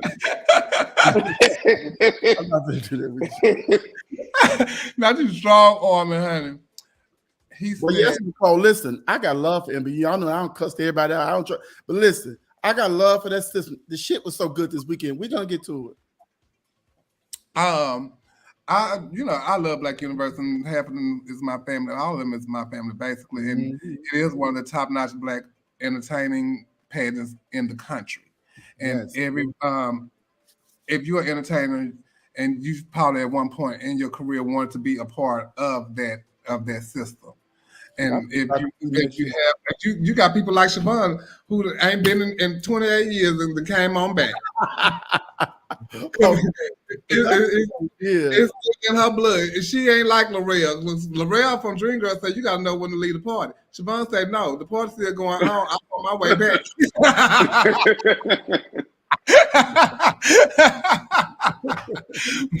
That's what she gonna do. We gonna go take a commercial break, and we'll be right back after these words from somebody. Nobody. The child's pacifier and get their reaction. God damn. God dang, boy. God. Okay, I'm sorry. Dang. Gonna break my thing? Huh? He gonna break my nose. He gonna break my nose. Take a look at me now, never did. Go harder than you ever went. I'm missing up my medicine. Push right and ice on top of. I'm Karen. I'm Dorinda. I'm Jackie. I'm Twinkie. And we're the Clark Sisters. Join us tonight on our Halloween Gospel Tour to tell the dying world that Jesus lives. 1, 2, 3. The sky is the limit to what I can have. Thank you. See you there. See you there.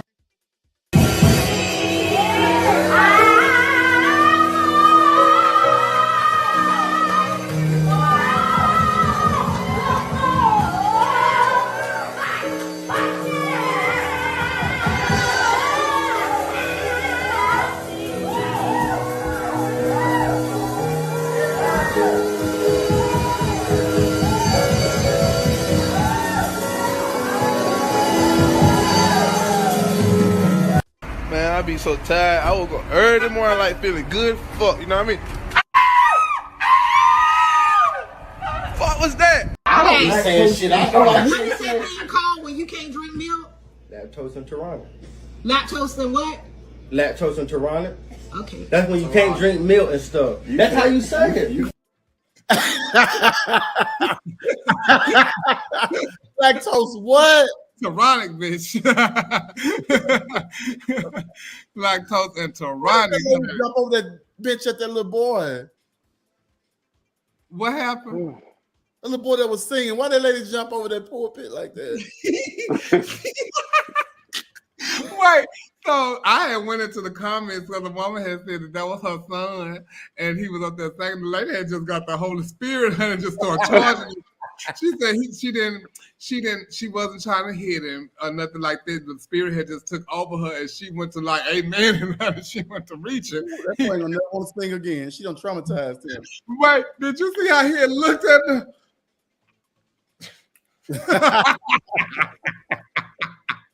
Ooh, that spirit got some wings, baby. Hey man, baby, he had came across there, and baby, she had said, "Oh Lord." Oh Jesus! So I had came across a post, and I had the same conversation with a friend of mine the other day, and this is the post that I came across, and I just came across this post actually right during the show, and I was like, "How ironic is this that this will come up?" And I just had this conversation with my friend the other day, and it was when did rhinestones become the norm for male sportswear? Thought it was about fashion. Look, rhinestones, you can have rhinestones on your garment and still be fashion. Rhinestones and beads. I mean, fashion is forever evolving, and you got to go with the times. Either you can stay in the 90s, early 2000s, or you can evolve with the times. And if that's where it's at right now, that's just where it's at right now. And Hell, maybe it might be back to all fabric in 2 years from now. But right now, the girls have money for stones and beads, and yeah, that's where their money was at. What you think, Trent? Well, first of all, I think the first person I ever saw do this, and I want to shout her out because she's a NBU alumni. Nikki Bonet was the first person I saw in beads and stone and sportswear, and I think it took on a life of its own. One thing I said this weekend about sportswear was they need to rename the category of fashion because they take it. It's not sportswear. No, it's not. They take it to new heights, and I like that. They take chances. They know at Black Universe is a fashion show. You get a free fashion show with the latest and hottest of everything. You know, they pay $60. Well, we want that too, but you know, at a real fashion week, you know, but things have changed. It's everything has eras. Just like 80s makeup was different from 90s makeup. 90s makeup is different from 2000s makeup. That's the same with fashion as well. It changes, but it always come back around to the original sooner or later. But it changes, and this weekend was proof that it's ever evolving. Those boys knew that they had to bring it in a different sense. If we see them all in nice suits, then okay, all right, they got nice suits on. But it was like one boy after the next just wearing that category out. And it took us there. You know, it was money well spent. I think it was more rhinestones and beads in sportswear than presentation. It was. Even in presentation, they had a lot of stuff going on. They had a whole white swan, baby. When I tell you Diamond Twisted for having that whole bird on her like that, but we'll get to that too. But I like this direction we're going. It'll come back around to something else, you know. But yeah, I don't mind it at all. But it needs to be called fashion now instead of sportswear, because that's just not the sportswear we've been accustomed to. Me and y'all like to say it's old and this, that, and other old school fashion, and fashion is evolving and all that kind of stuff like that. But yeah, true enough, fashion is evolving. But when the category, because the category ain't changed. Fashion is evolving, but the category has not changed.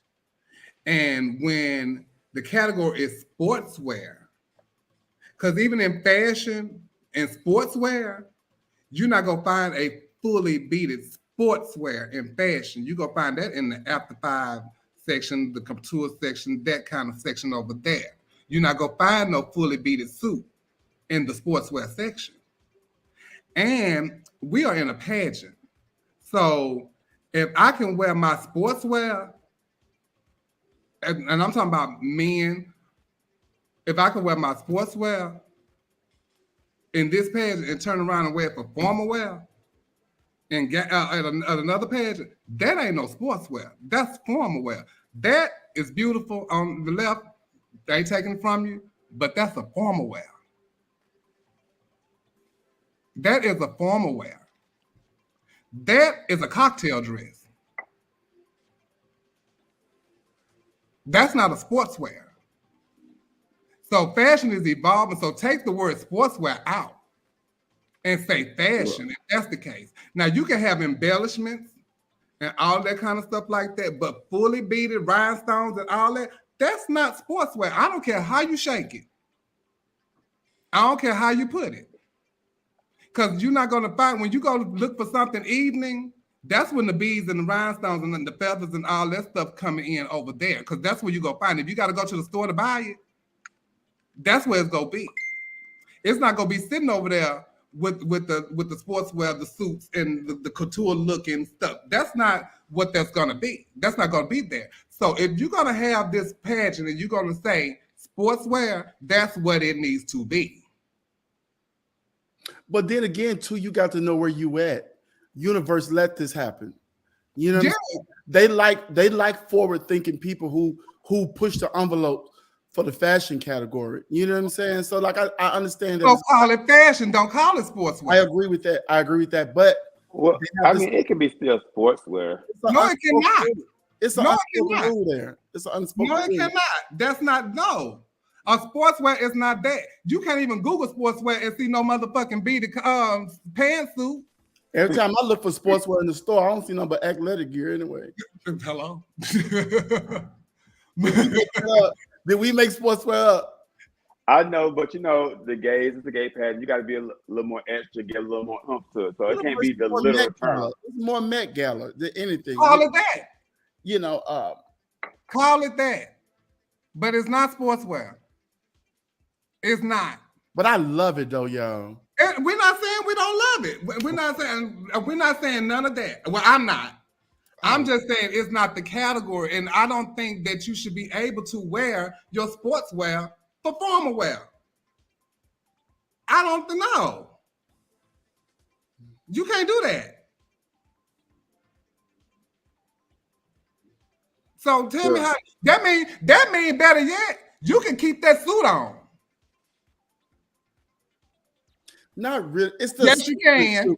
Yes, you can. They just gonna read you for keeping it on, because guess what? They gonna expect you to come out. You done sat up there and wear a beaded suit right now. So then you're gonna turn around and wear another one. And shout out to y'all got Hurricane Mika up here. Shout out to her, who is also a former Mr. Black Universe, who was the first one I ever saw with a fully beaded sportswear on. That was the memo this year. Like every boy had on beads for sportswear. Like I seen some of them with embellishments on it, but they still had a suit. You still saw fabric. It wasn't fully rhinestone. It wasn't all of that. I really thought Andre was gonna win sportswear. Who won sportswear? Isaiah. And he looked nice. But I thought Andre was gonna win that category. Andre was at Black America. I think he. And I even get Serena that sportswear, because you'll find that in the section. It'll be over there with the gowns and stuff. But it'll be in the cusp of it. Yeah, that's. You just got to know where you at. You got to know where you at. You got to know what you know when you go to Universe, bring it for that category. I do think. So I enjoyed the pageant overall this weekend. Yeah, I mean the glitz, the glam, the people came out all night. It was packed every single night. I guess my only concern with some of it was like some of the category winners, like for example, I love Morgan to death. Had she won, I would have been elated. I didn't see Morgan winning sportswear. The crowd went up for it at the initial box coming out, but when she came out of the box, that's when I was like, oh no, this is not sportswear to me. So I was kind of over it, how. So what was that to you? Well, I don't know. I'm like, is the judges? What category would that fall in? Well, it can fall in the category. I just wouldn't score it high in the category. You just didn't like it, because Marissa did that before too. Yeah. Yeah, I didn't mind her sportswear. Not Marissa. I'm sorry, Tanisha Cassadine. Down there in Houston. Yeah. Yeah, Miss Incognito, Tandy won. I liked her sportswear. What I liked about, she did a pageant. It was stuff like we never saw before, like getting pushed out on that, even no one really saw that pageant, Chevelle. You have to almost been there, to see it. But her doing that, blending into that box like that, I think she won sportswear in that moment. Mm-hmm. In that moment, that's when she won sportswear. It wasn't beaten and stoned either. It was creative. It was fabric, whole look. It was couture.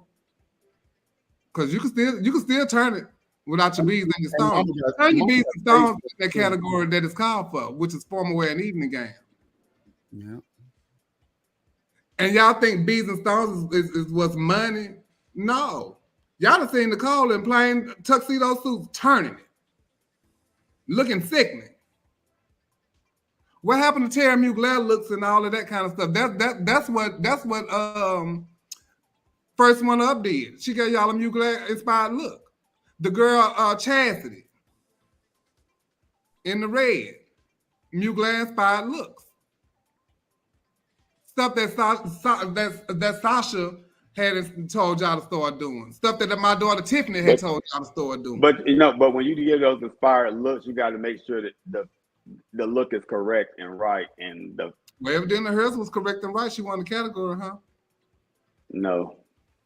But let me tell you something too. It's hard entertaining the masses. Because let me tell y'all something. What happens is at Universe, and especially Universe, you want people to go up for you. It's something, that feeling must be great when that crowd jump up from them tables and go crazy for you. So I think when people get ready for that pageant, they thinking that way. Hey, you know what I'm saying? Let me do what's going to turn it. And that's been the norm for so long that you have to keep thinking outside the box. What can I do that's different from what the next girl has already done? I think what they're trying to do, and I get your point. It's not. It don't have to be a church suit, Amandis. It don't have to be a church suit. Amanda said that. Yeah. But wait a minute. I'm gonna talk about Hurricane Mika 1 second. After the pageant, you know, everybody get their stuff and they throw in their sweats and they leave. You know, they ain't got time no more. Hurricane Mika got dressed. You hear me? She got dressed in her fabulous clothes and she put her head up and walked off and her crew followed. I hollered. I was on the ground. Do you hear me? Yes, ma'am. Mika stayed in character all night. I appreciate Mika for being. I can't wait to meet Mika. I ain't never met her though. I want to meet Mika because that Amanda is something else by herself. So I know Mika got to be. You don't want a minute of Mika. Mika is in character all night long, baby. Now you know the thing with exactly, Nikki. It's still got to be judged. Well, that's the thing I'm talking about. It has to be judged, and you have to judge it, not judge based off the audience applause, because the audience at Universe loves gimmicks. They love the reveal. If a gimmick, bitch, they don't ooh and ah, and they don't went completely haywire. That doesn't mean it's necessarily right. So you still do have to judge it, because after I come out of my gimmick, what is this shit I got on? So. Miss Thing, y'all keep saying a plain suit and this, that, and other, and plain. Morgan's was plain, wasn't it? Plain what? The sportswear? Yeah. Oh no, it was. She came out in a box and a whole bunch of the fabric. Oh, You know, was plain, huh? And I don't see no church suits nowhere in that. Yeah, I know about the audience, but y'all fail to realize that some judges still judge by audience participation. I've seen judging sheets with crowd participation on it as a subcategory. You know, who had on these YSL shoes? Somebody keep talking about, honey. who had on some YSL shoes that was fake? Let them wear their fake shoes now. I mean, I don't have a problem with your fake stuff. Long as the look is cohesive and together. Hey. And then Paris just said something. I hope I don't make anyone upset, but the contestants are supposed to be working for the judges, not the audience. Exactly. Because I want to go back with I want to turn it. I want to make them go up. No, bitch, make them 7 go up. But what the problem is, you gotta have judges that know how to. I'm not saying this with Universe, but you gotta have judges that know how to judge what's on stage and not based off what the audience is going up for. Yeah, but that ain't always the case, though. That ain't always the case.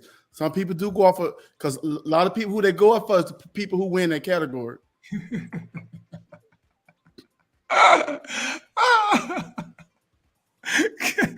Girl, y'all is a kiki in these comments, honey. Y'all is a kiki in these comments. Okay, well, we could talk about fashion and all that and I still think they should change the category to fashion and not sports. Definitely should be fashion. Yeah, and ain't nothing wrong with what y'all wearing. I don't agree with the beaded suits. I don't. But if y'all should change it to fashion if y'all gonna allow that type of thing, because I don't agree with that. Here go with Nicole again. Nicole said one time, this was before she won Universe, If I don't win University this year, I'm going back next year, and I'm wearing my white gown for every category. It's 1 through 10, and it's gonna be. And she was gonna come back the next year. Well, she gonna wear her gown for every Yeah, category. she could have did it.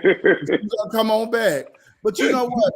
It's sort of like US of A too. Every system has their thing, and I'm not. This is not to discredit the part that's not sportswear. It's an unspoken rule, you know, at US of A to wear you some beads and stones. Now you can come with the fabric piece if you want to, but it will definitely get overshadowed by the beads and stones. When I wore my fabric dress, the last year that I competed for US of A, and I wore a fabric dress, and then Jerry Bird found out why they claim I lost the pageant. And so it was said about the dress. So then he told them that y'all are to judge what is coming out here and judge that accordingly. If it's a fabric dress, it's a fabric dress. It's an evening gown, it's a fabric dress. Everything don't have to come across here beating and stone because it's US of A. Yeah. But even if you say that to them, they're still going to be happening Yeah. though. It started happening. Yeah. It started happening. They started getting it right. Yeah. Well, the thing is, they should have won evening gown before at US of A in a fabric dress. Mm-hmm. So it will. The owners have to say that and prep your judges for that. They do, but they will. But more than not, they're gonna pick that bead. They're gonna pick that bead. They might get time. Depending on the girl. Yeah. Depending on the girl. Yeah. But let me say this: the boys were so good this year that they need their own night. I wish they do. Plus, because it's sportswear, Valentino, and you can't wear your damn sportswear for formal wear if it's fully beaded. That's crazy. In my opinion, let me say that. My opinion. That's why I don't sit back there. Because my opinion, like Baxter say, dummy. Damn. So if y'all can do what you want to with it, I ain't judging. So if you ever see me sitting down there and you come across that table with a beaded suit on, you already know what I'm giving you. So okay, you look nice, the fit was nice. I'm judging on that. You get your 5 in there, or 3, or however y'all do it. The breakdown of it. Out of 10? Huh? 3 out of 10? No, how they said they got their subcategories. The fit is 1 through 3, the something is 1 through some, and all this and that and the third. Child, I got it, Judge. So this is another thing that came across today. Another question that came across today. A post. The top 5 question for males is 6.5 minutes, 6.5 paragraphs. So is that a thing too? Like, I don't like that. And that's one thing I don't like. I was telling somebody in the audience, I said, these people have put on a show all night for us. They have had talents they've had to concentrate on getting right while they're out there. They've been duct taping clothes. They've been pulled and stretched every kind of way. But then you get on stage and somebody asks you, little Mary ran down the street, fell, hit her head, came back. Then she jumped in her car, drove herself to the hospital. Why do you want to be MBU? You thinking about Mary. You thinking about Mary in her head. You know what I'm saying? And how long it's going to take her to get to? Just answer a question. That filler, I think it's meant to trip them up, but it shouldn't, because too much money has been exhausted for you to try to trip me up any part of the night. Well, the thing is, these girls and boys got to put down these beads and pick up books. If you a cake. So you say what, Neil? These folks got to put down these beads and pick up books. The questions aren't hard. You got to listen to it. They're not hard, but also when you get into the damn question. Just answer the question. And still, when you use emotional intelligence to even deal with people, right? You got to put yourself in their shoes. That's a hard spot to be in. Okay, that's so hard to be in. Then everybody's looking at you for you to sound like some, and we just think people want us to sound like professors or whatever they sound like on the goddamn stage. You know what I'm saying? But then you ask me all this shit. Just ask me why I want to be. Don't cloud my motherfucking judgment. You costing me this goddamn pageant. So, you know, Well, who read I this called you question? the pageant. I was reading the person that read the question. What, to me, if you're preparing for anything that you're preparing for, the same way you put intensity in your gown presentation, you should be putting intensity in answering these questions. And a lot of people just think, oh, I got this sickening gown, I got this talent, I got this, oh, that question. And the question ends up being an easy question, but they get so caught up in, oh, I'm in front of hundreds of people, X, Y, Z. But if this is your profession, like you said, it's your profession, because I'm sure, Trent, in your profession, when it comes time for you to do what you got to do, you're going to show up. So if because I have time to prepare to show up. They don't have time to prepare. You could be they asked have time to anything prepare that for night. questions. You could be asked anything that night. I shouldn't be wondering why Jack and Jill went up the hill to fetch a pail of water. You understand? Don't ask me that shit. Ask me why do you want to be such and such? Why do you want if they ask you that why, you give them an explanation why. Okay. Right or wrong. Let me ask you, have you ever done a pageant? I love this one. No, but I know how to answer a question. So put that back. Put that But back. you ain't had to. You ain't had to after being in a pageant for 7 or 8 hours. You ain't had to answer no question. But I know how to answer a question. But have you set up in front of 1,000 people and answer the question? Well, we're not going to do that. And been judged. No, but I have set up in front of a panel of people interviewing me and answer questions in order to get jobs. So yes. Yeah, in a room. So you in the room trying to get a job. In a room with I'm just saying, you in a room with a panel of people. You in the room with a panel of people trying to get a job. I don't care what you say, Nia.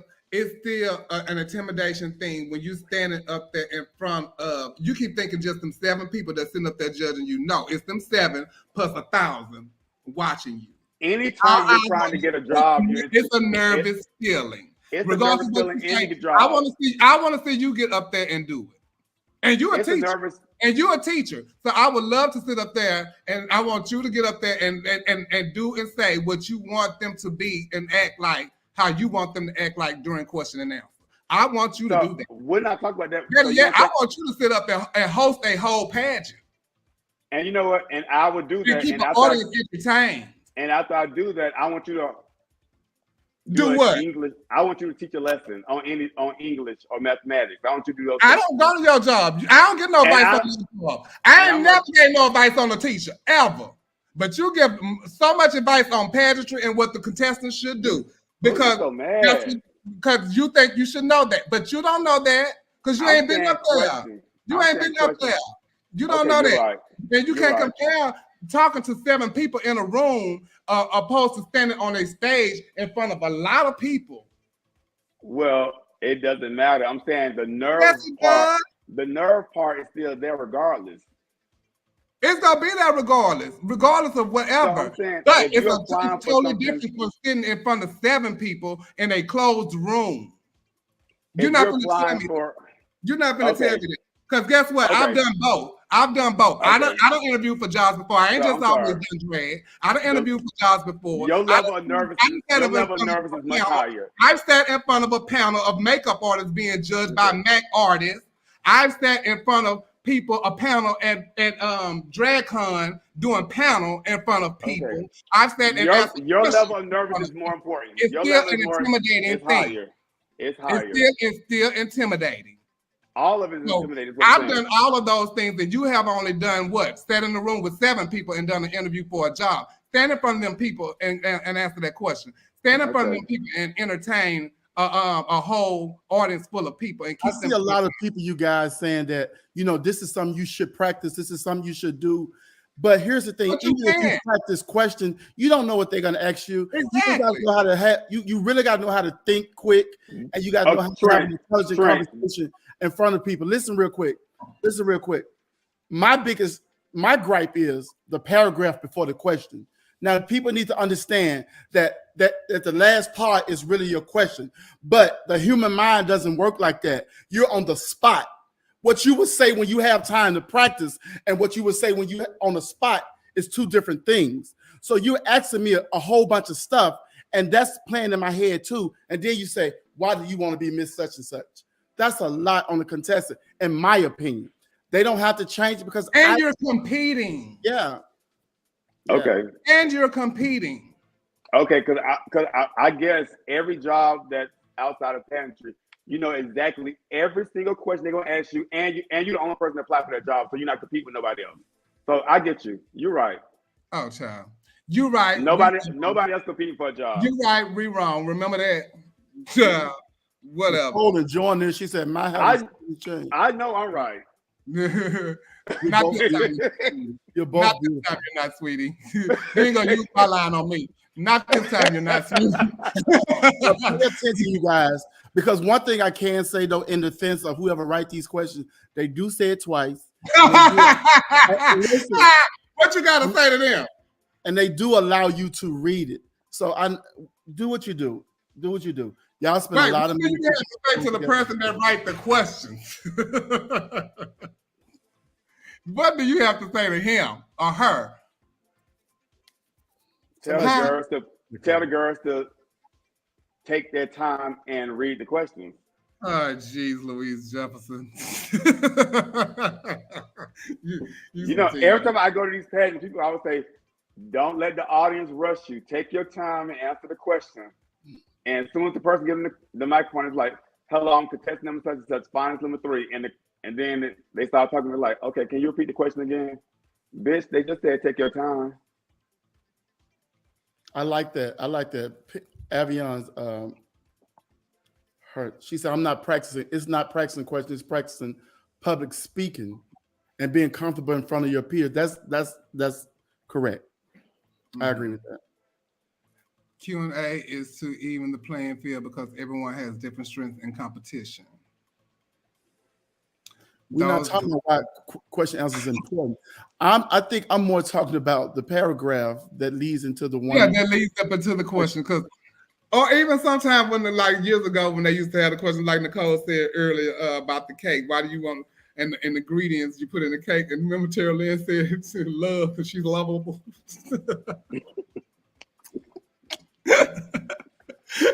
See, those kind of questions like that be crazy. Maya, who are those people? Maya, you speaking of?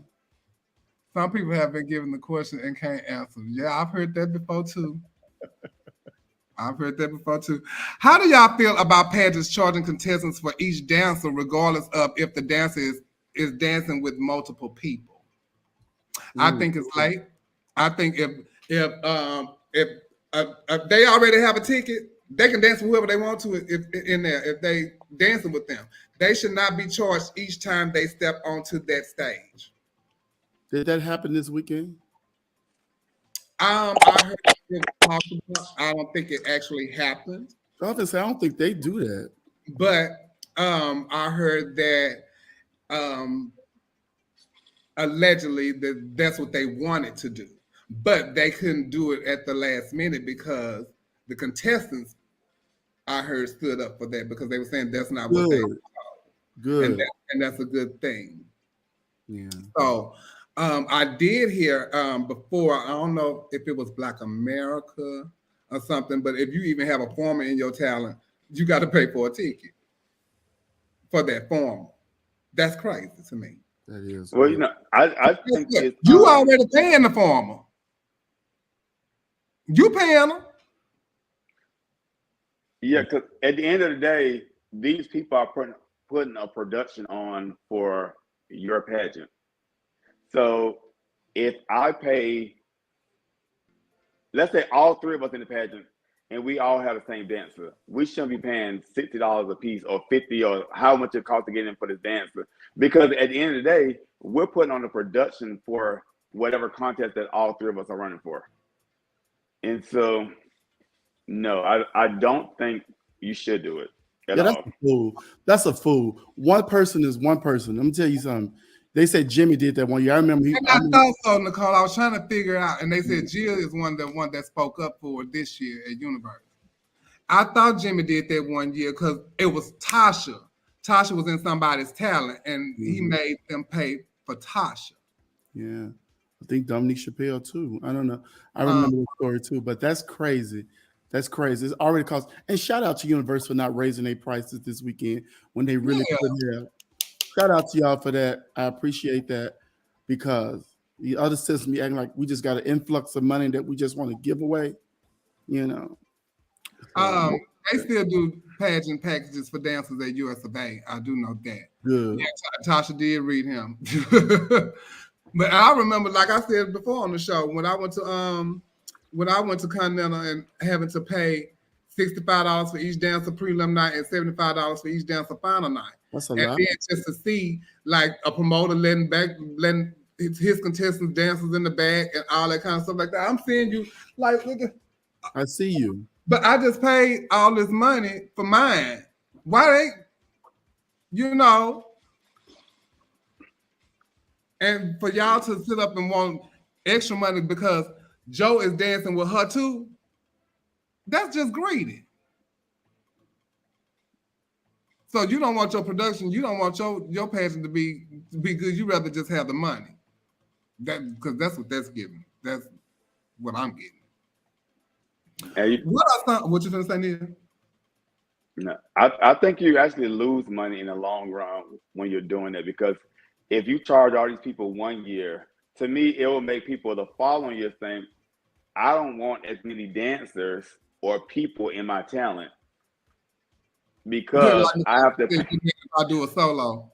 Yeah, because I got to pay for all these people, so I'm not gonna have as many people in my talent because, bitch, I can't afford $500-$600 worth of dancers fees when 4 people are sharing these same dancers. Because baby, that's what I was looking. When I be looking at Continental, especially after I done paid all that money, I was looking at that like, that's a lot of money up there, and they up there messing up. That's a lot of money, honey. I mean, it's 2 dancers right here. That's $150 right there, standing right next to me. And MBU and your helper got in free at MBU. I ain't never heard of Jim doing that. Do he do that? Yeah. Okay. USA do too. Nice. I like that. I'm like, child. Hey, Ronnie. Do you think it's harder when plus contestants compete for small girl pageants? I'm gonna let y'all talk on that. I can't. I mean, you're a plus size girl that competes in small pageant. I know. I think it's harder. I think you would probably go down in history as the only plus girl to have won US of A for the small girls. I think you would go down in history. I think now it's because they say, well, we created a system for you. And why aren't you utilizing it? That's how some people may feel about it. But I think if that plus girl go to the pageant and she fuck y'all up, give her G's. We'll give her G's. So you know, I think it's harder when you are a plus girl doing a little girl pageant who hasn't won other plus pageants. Like if I won other plus pageants, if I won Continental Plus in USLRs, and then I go do a small girl pageant, they already look at me as a big girl, but they still judge me a little differently because of the shit I won in the past. So, but if you are not a girl who's won anything, and you're a little bigger than most girls, I think it's gonna be a lot harder. I'll tell a plus girl that goes to like, they say, I want to be Miss USA, I want to do it like you did or whatever. My thing with that is because I was that girl at the time. I was doing something that plus girls wasn't doing, and so it was a shocker to a lot of people. You know, that big bitch moving and this, that, and another. Oh, she getting it. It wasn't a lot of that going on. You know what I'm saying? Mm-hmm. And so when I did do it, and you know, you had me, you had Angelica, you had Taji, you know, you had all of us. So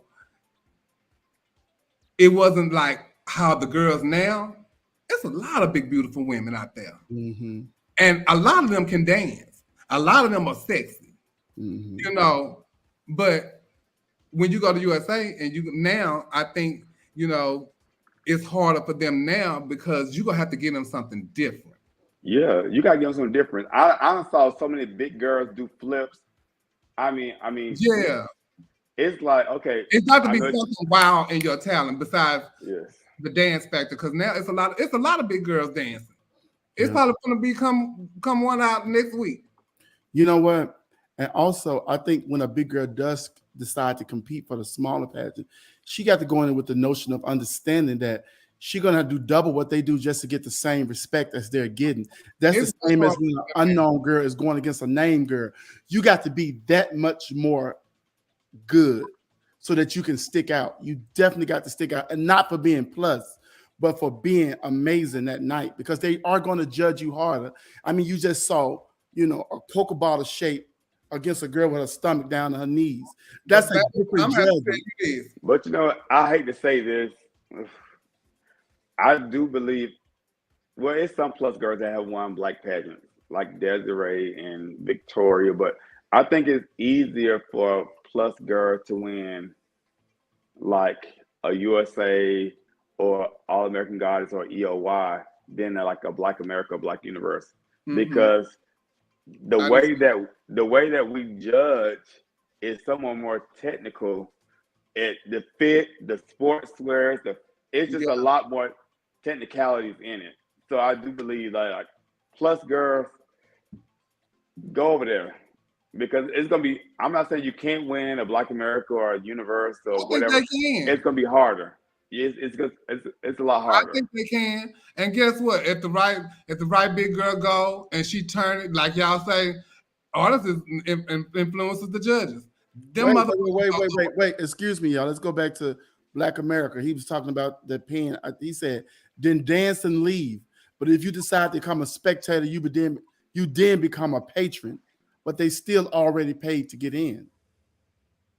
Right. You said what? What? Go back to America Black page. Yeah. Come in. Well, slow down. Yeah, there you go. Then dance and leave. But if you decide to become a spectator, you then become a patron. Okay, so wait. Benny, but we saying if I'm in the pageant and John dancing for me, Jackie in the pageant, John dancing for her, Joe in the pageant and John dancing for him, all of us got to pay a ticket for him? That's not right. So he got a ticket. He can dance for them and go sit his ass in the audience after that and become the patron. And the thing is, a lot of, like, if you dance for like Stefan or whatever, those people, a lot of Stefan dancers have no knowledge of like pageantry, really. Exactly. They're just waiting for their contestant to come on and dance. So if they just like wait for their contestant to come on and dance and leave, then leave. Because at the end of the day, I'm still trying to, I want this to be entertainment where people can like, oh, Black America was sickening. All these people had these productions, X, Y, Z, blah, blah. And then the following year, these people are going to still come out and they're going to bring these people. But it just brings more hype to the pageant to me. But a lot of people say contestant friendly. And I'm not sure if that's the most contestant friendly thing when me, Chevelle, and Trent are running the same pageant and somebody charging. We got the same dance and y'all charging us 3 times $50 or $70 or how much y'all paying. Yeah. That's just like me paying 3 people. Should 3 people pay for me? Hello. No, I don't think so. And I'm going to paint and I'm going to go look at the pageant a little bit if I have time. I want to read this. This is Jason Hayes, who does the Pride for Makeup. I was an unknown in my 40s for my first pageant ever and almost took US of A. I was told that if I did US of A, I had to dance. It was a bucking pageant. My feet never hit the stage and I got first alternate. I think you just have to show them who you are and sell the fuck out of it. I think it comes down to the judges needing to judge what they see on an equal playing field. And she did Big Right Room. That talent that y'all see that Akira and them do when they paint the box, that's the originator of that talent. Came and turned that talent completely out. And got first one up at Miss USA. And that's what they say. USA is a dance pageant. It always got to be a dancer though. You got to be creative. You got to be creative. But back to that. What the Nicole said she doing worship for now.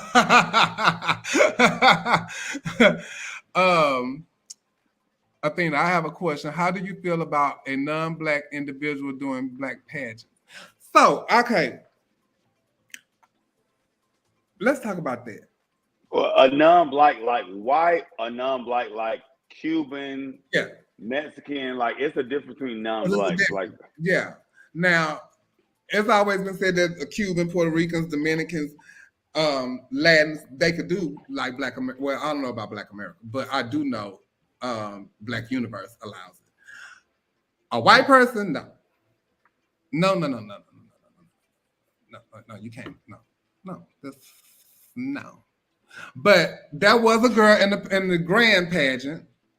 I don't know who it was, but but the girls who didn't pay for him have to pay for their dancers. It became an issue for those contestants who don't have access, just like contestants begin to use formers would pay the formers. Okay, so I don't know. We gotta get deeper than that one day. We need to bring that back up next time and bring him on for that. Yeah, but the girls who didn't pay for him have to pay for their dancers. I don't understand. I don't understand either. I don't understand that. But we're gonna bring this back into a question in 2 weeks. So we're gonna bring you on the show so you can talk about it. You be ready, Benny. You hear me? Yeah, Benny, you be ready on the 16th here. You come on in here. Come on in. Jason say, white folks, sit your ass down.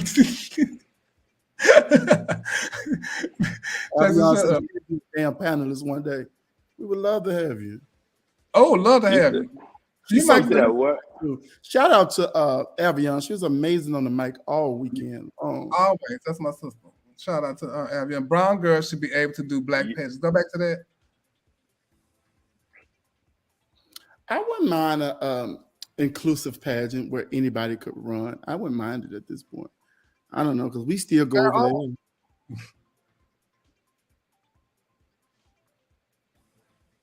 there. Okay. Amadi Glamour Son said what he's saying is it's unfair if 3 people use one dancer, but only one person has to pay for the dancer to get in because he have to get in and somebody have to pay for him to make up. Oh, but guess what? If that's a dumb girl that's paying that one ticket, though. Yeah, because if all 3 of us are using the same dancer, $3, baby, everybody's supposed to pay on that ticket. Everybody. And Chevelle has went in on his dancer. Yeah.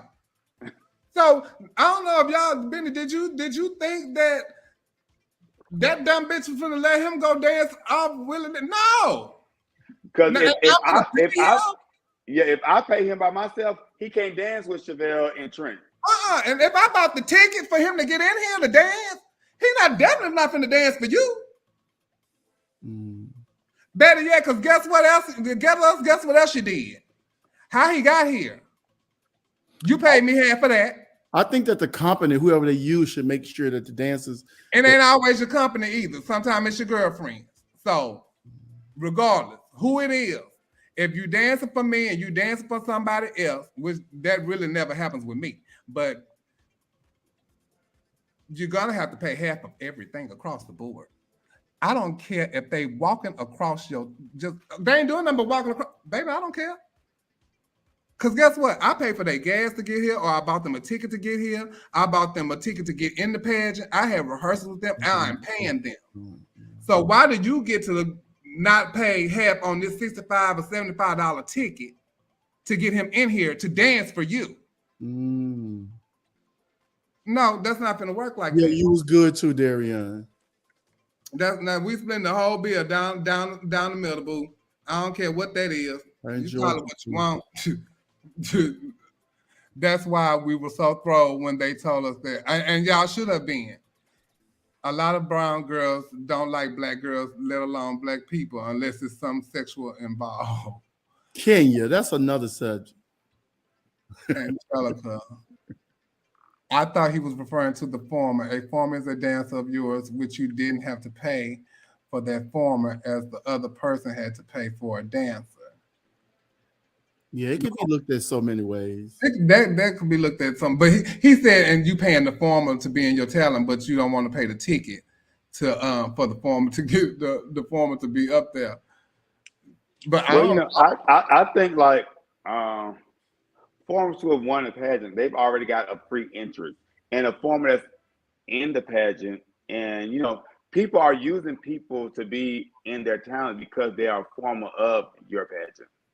Yeah. They're not just, so it all benefits the system to me at the end of the day. This production that they're trying to put on, and a lot of these productions with the formers in it be falling on wonk anyway, because they had the formers holding crowns or holding years that they won. It'd be a mess anyway. So that person more than likely might not win.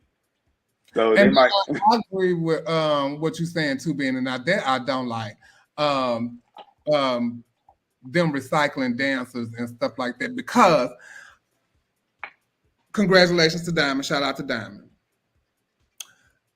I was watching Baxter's Live the other day, and he was saying how I think it was Stefan dancers that was dancing for other people, but by the time they got to Diamond, baby, they was sweating and all this kind of stuff, and baby, ooh.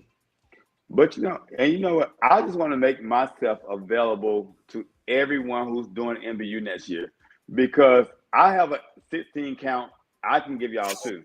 Because all y'all did the same 8 to 16 count in every talent. I want to say that all y'all did the same 8 to 16 count in everybody's talent. And whoever pimping y'all, they got their money off y'all. Because these dancers was doing the same challenge. What you're telling me is that you can watch the tape tonight and you can learn a routine by tomorrow. Tomorrow. My name is Cliff, and this is the routine. We can have rehearsal tomorrow at 6 o'clock. Chapman, I don't like the fact that choreographers recycle dancers like that, because you never know how you finna end up in this lineup. First of all, let me tell you, once they drawing numbers and all that kind of stuff like that, it can get a whole mess, and like the dancers could be tied and all that. I don't want to take them. I don't want to take that chance. I don't. Yeah. So I'd rather use dancers that ain't dancing with nobody else. At least I try to. I ain't never really had that problem. So I hope, But like a pageant like MBU weekend, when like the dancers are here in Atlanta, Stefan is here in Atlanta, they don't want to be losing. They don't want to lose their money. So they be like, oh, you can even tell them I'm gonna pay you $100 more. But if they know it's 6 other bitches that want them for their talent, your $100 more is not gonna be good enough for them. So they're gonna dance with other people. Yeah, child. Okay. But Alexis, nobody got no coin like that. No, sure don't. I'll start to call you next to borrow some money.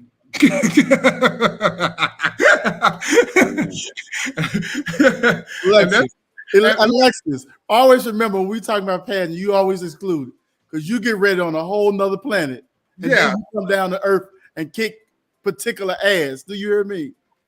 Olivia say, fuck that, I use my kids in 1-2 steps, honey. Do you think that pageant owners and staff should have a more approachable attitude and nice to patrons and contestants during the week of competition? Absolutely, yes. Because it's only going to be one person that's going to win your pageant, and it's only going to be one person, fans, that's going to be happy that that person won the pageant. But you got to make sure that other people, especially like the runner-ups and the other people, had a good experience that they want to come back to your pageant. So you can't afford to be rude to anyone during that time, because it's really a privilege that people come to your pageant, because people don't have to do it. People do not have to come and spend their 50, 60, 40, whatever dollars with you.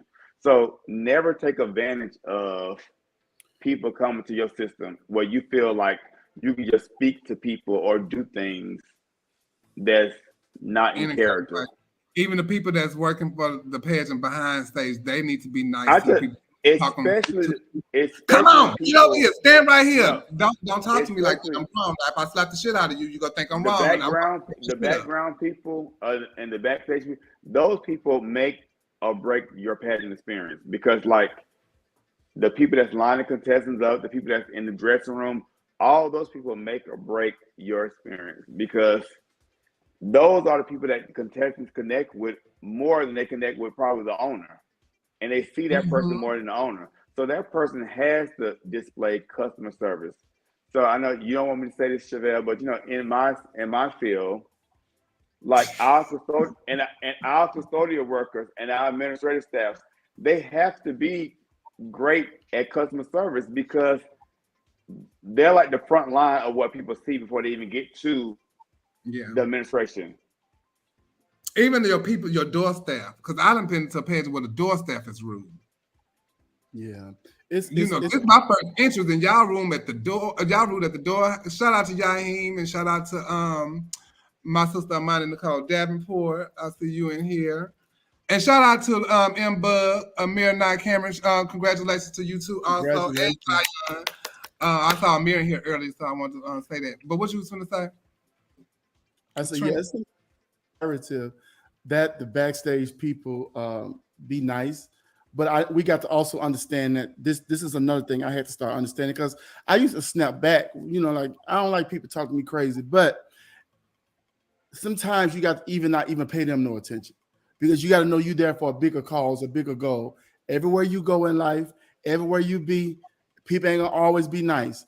You're not responsible for how they act. You're responsible for how you act, because the moment you blow off, they're not gonna say they was rude to him back there. They're gonna say, there go Trent again. And motherfucker went off and did this, that. They don't know what always take place. So sometimes you got to keep your mind on the prize, because you're gonna run into these silly ass people that's gonna think they got way more authority than they really have. And you got to learn how not to pay that shit attention, because it'll knock you off your game. And this is one of the obstacles that you have to get over with competing, because everybody ain't gonna be nice everywhere you go. They're gonna rush you because they're trying to get out on time. Come on. You do what you can. If you got to go in the hallway and finish getting dressed, whatever you got to do, make it work for you, because they ain't gonna always you need to move. Right. They're not gonna always be nice, and that's just what it is. And again, I want to shout out what's her name? Antoinette Chanel Roberts, because she was an absolute jewel back there. She made sure people were good. Come on, y'all, we need y'all lined up. I got 1 through 3 out there now. She was really good at that. And I appreciated seeing that from a former, really. I did. Let me give a shout out to Antoinette too, because Antoinette and this whole University weekend, where a lot of formers, post pictures, they talk about their experience at NBU. She's a worker bee, and Antoinette works for NBU. Like when I tell you, when it comes to flipping those rooms, getting stuff together, all the prep work, so that the other formers that's posting all day on social media can come down and get ready, she's doing all those things. So Antoinette, NBU weekend, I always show her a little grace, because Antoinette is a worker bee. So when she does do little things, I'm like, that's okay. It's Antoinette, because Antoinette has been here. Hamburger Mary's too. Yeah. So that's but Antoinette has been here 11 o'clock in the morning, helping flip this room to get ready for the event that night. And she does it year after year after year, where other formers just show up at 5 o'clock and say, "Oh, where my station at?" So she does her thing. But you do need to talk to patrons and stuff, and not the patrons. I'm saying your staff, and make sure your staff is nice to the patrons and the contestants, because it's all about an experience. And that's what I like about Glamorous, and how Nima have things set, for different things. He won me over, and I won the pageant 10 years ago, and it was nothing like how it is now. He had these women working that can stitch stuff for you. Oh, can you stitch this? Can you steam this for me? And they would sit right at the station. You bring the stuff to the station, and they do it, and they bring it back to you. But you also still have your helper. And, that eliminates a lot of things and people, and that also does help your helper. you know. So I shout out to Glamorous, and I love the way he does that kind of stuff. Now we're gonna take a switch because we got like 10 minutes, and then we go get out of here. But have y'all ever woke up one morning from a sexual encounter and said, "What the fuck did I do?" That's a lot. That's a big switch. Oh yeah, I got time talking about pages. But so we need to move on before we get up out of here, though. Have y'all ever woke up one morning from a sexual encounter and said, "What the fuck did I do?" Let me think. Yeah, I have. I ain't woke up the next morning as soon as I finished. So, child, this was long ago to draw it out. I was ready to go. Have y'all ever had that? I don't think so. I have. I don't think so. I don't know. It wasn't what I thought it was finna be. Aloha, Jeff. It wasn't what I thought it was gonna be, and that was my reason for. I ain't want to do you no more. I can't think of. And it wasn't because of who it was. It was what it was. You know, now who and what is completely different for me because I don't think I've ever like had an experience where like I'm just over and like what the fuck the next day because of who it was. Because like I don't know, as a Virgo, I be trying to stay in control of a lot of situations. However, some situations I can't control. So when we like in the moment, it might not work out that way.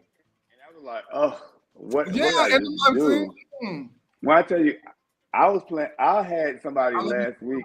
I had somebody last week, and I could not get into it because the damn smoke detector battery kept going off, and I was just throwing me the whole time. And he was like, "What's going on?" And I'm like, "Bitch, you don't hear that battery from your smoke detector going on?"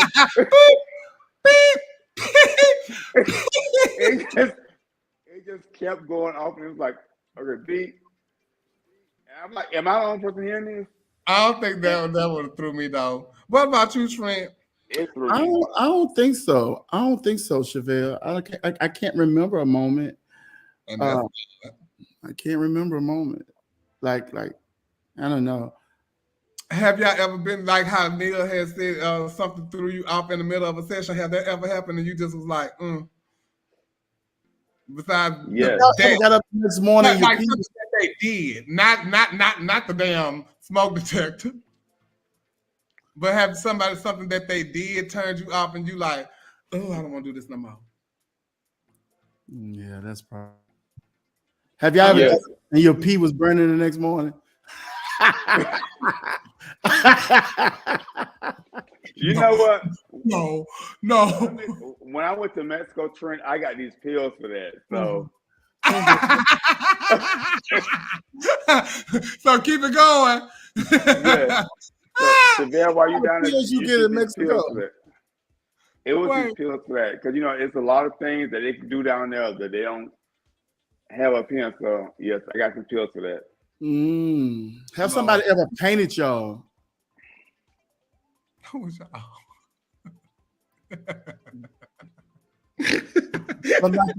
know what? Somebody has painted me, and I turned around and I painted them too. Bitch, you know what? Y'all know what? We're gonna go to commercial break. I almost. Go to another child. What in the world? Now I know y'all playing with me. Okay, let me trust the process. You finished? Oh, I know y'all lying. I felt like a Spanish, like a Puerto Rican in this hair. I felt Puerto Rican. Y'all know I love me some Puerto Rican. I felt Puerto Rican in this. Rican. Ooh. Beady, beady, beady, beady, beady, beady, beady, beady, beady, beady, bum, bum. Selena wasn't Puerto Rican, bro. Selena wasn't Puerto Rican? No. She was Mexican. Yeah, brother. Beady, beady, beady, beady, beady, beady.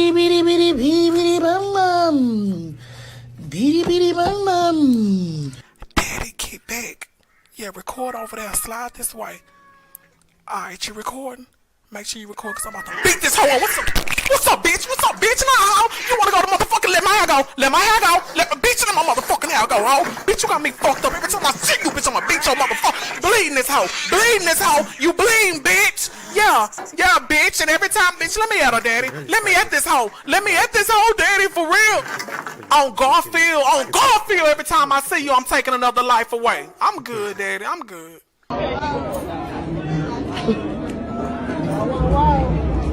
Girl, what the f?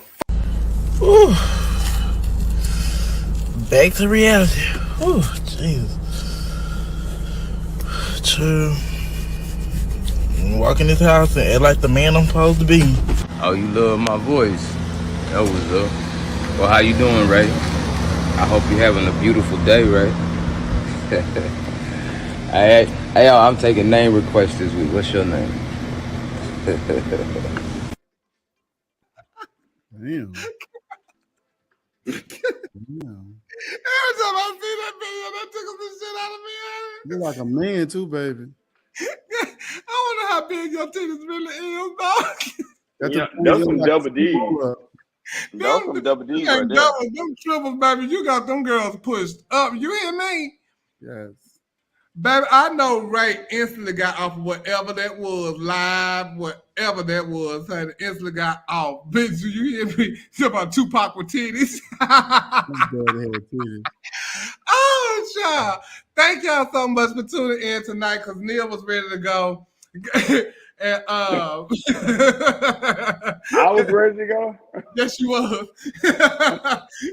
you was so ready to go. We thank y'all so much for tuning in. We will be back on the 16th. Next week, I will be in Dallas hosting the America's Bearded Queen pageant. I'll be in Houston next weekend to see Travion compete for Mr. Gay USA. Yeah. Oh, Mr. Gay USA is next week. Yes, so I'll be in Houston next Friday. Well, I'll be there Thursday and Friday. Don't set it up then.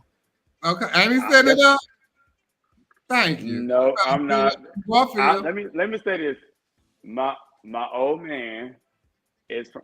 He's staying in Houston. We're gonna be there together. So no, I'm not setting nothing up. Okay, y'all see, y'all heard it here. Also, you setting it up for you and your old man. Y'all heard it here. If it's gonna go down, it's gonna go down between the both of us. Okay. But you cannot sleep with us though. You got to go home after work. No sleeping. No sleeping. No sleeping. You're more than welcome to stay, but you can't fall asleep. And I know we didn't. Let me say this before we leave, and I do want to congratulate all the people that did the pageant this past weekend. NBU was such a great experience for me because I haven't seen a pageant this good in a long time. Y'all really spent y'all money. Y'all really had ideas.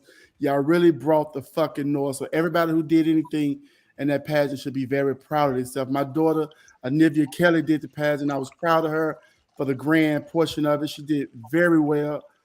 So many people. I'm so proud of our even taking the initiative to do the pageant. You know, for all contestants and show out.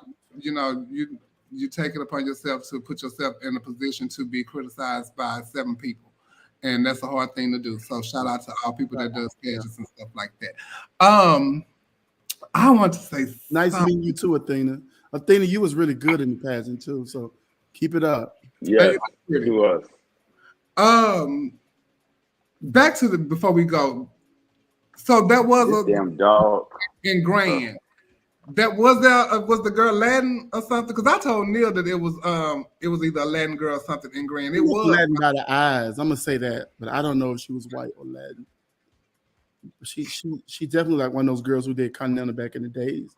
They had that sort of eye space. I don't know, but she was Latin by the eyes. I don't know. It was a certain paint. That's a certain way they paint that make me say that. You know, I just want to say this with NBU Grand, because NBU that's my best friend owns one of my best friends own the pageant, and the people that represent his pageant, I take it seriously because that's like my best friend brand. So I hope like the girl that won NBU Grand, I hope that she really takes it serious because it was a lot of it was a lot of naysayers about how Black America ran, and we can't have that reign as Black Universe Grand. You gotta give her a chance first.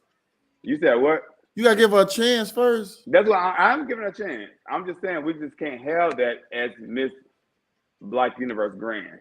I want her to silence those naysayers who said that she didn't have a great Black America reign or whatever her Black America reign was, because well, this will be her chance to this will be her chance. If she felt like that's something she needs to work on, or just want to be better, this is her chance to be something that she really wants to be anyway. You know. Yes, because I want her to be better. Express herself as Black America, so maybe she get the chance to do that now as Black Universe Grand. Spent the coin, baby. She spent the coin. So she spent and that's my thing. She spent a lot of coin this weekend. She was so good, like she was really good. But I don't want her to be good and then fall on flat. So be good and stay great, because you know it's also a lot coming behind a bitch like India. It's a lot coming behind India. India did a phenomenal job. She did. India did an amazing job. So the pressure's on. When we end the live, I want y'all to stay on right quick because I want to talk to y'all about something. But we're getting ready to leave, you guys, and we thank y'all so much for tuning in. Don't forget, if y'all want to advertise right here on Our Point of View, please hit me up in my inbox and hit one of the panelists up, and they will direct you, I'm sure, to me. And also, I'm getting ready for a pageant, so if you want to buy a T-shirt or a fan, the fans and T-shirts are $25 plus $5 shipping and handling. Hit me in my inbox or send me my cash app, Chevelle B1. And also, thank you guys so much for supporting Our Point of View. We appreciate y'all. We love y'all so much over here. We look forward to talking to y'all each and every week. And thank y'all. Shout out to the newly crowned and medallionized NBU Court. We will see you guys on the 16th. So y'all join us when we will talk to M-Bug and the Mr. and Miss Black Universe, the rulers. Thank y'all so much. And y'all have a good and blessed night. Good night. I'm going to the bar and get me a drink. Yes, bar. Patient just. Ooh, honey. I gotta go.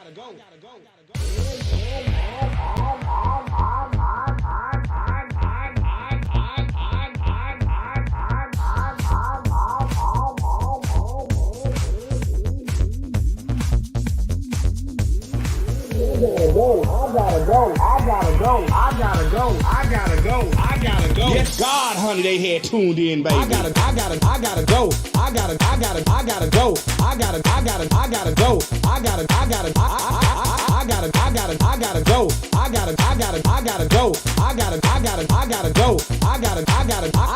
If I tell you the kids had came in and tuned in tonight, baby. Yes, they did, honey. I hope y'all got y'all juice, cause guess what, baby? I got mine. I can tell y'all one thing. Y'all better tune in next week, baby, for the next episode of the Boom Boom Show. I gotta go. Honey, I gotta go. Yes, God, honey, they had tuned in, baby. Baby. Ooh, honey. I gotta go. I gotta go. I gotta go. I gotta go. I gotta go. I gotta go. I gotta go. I gotta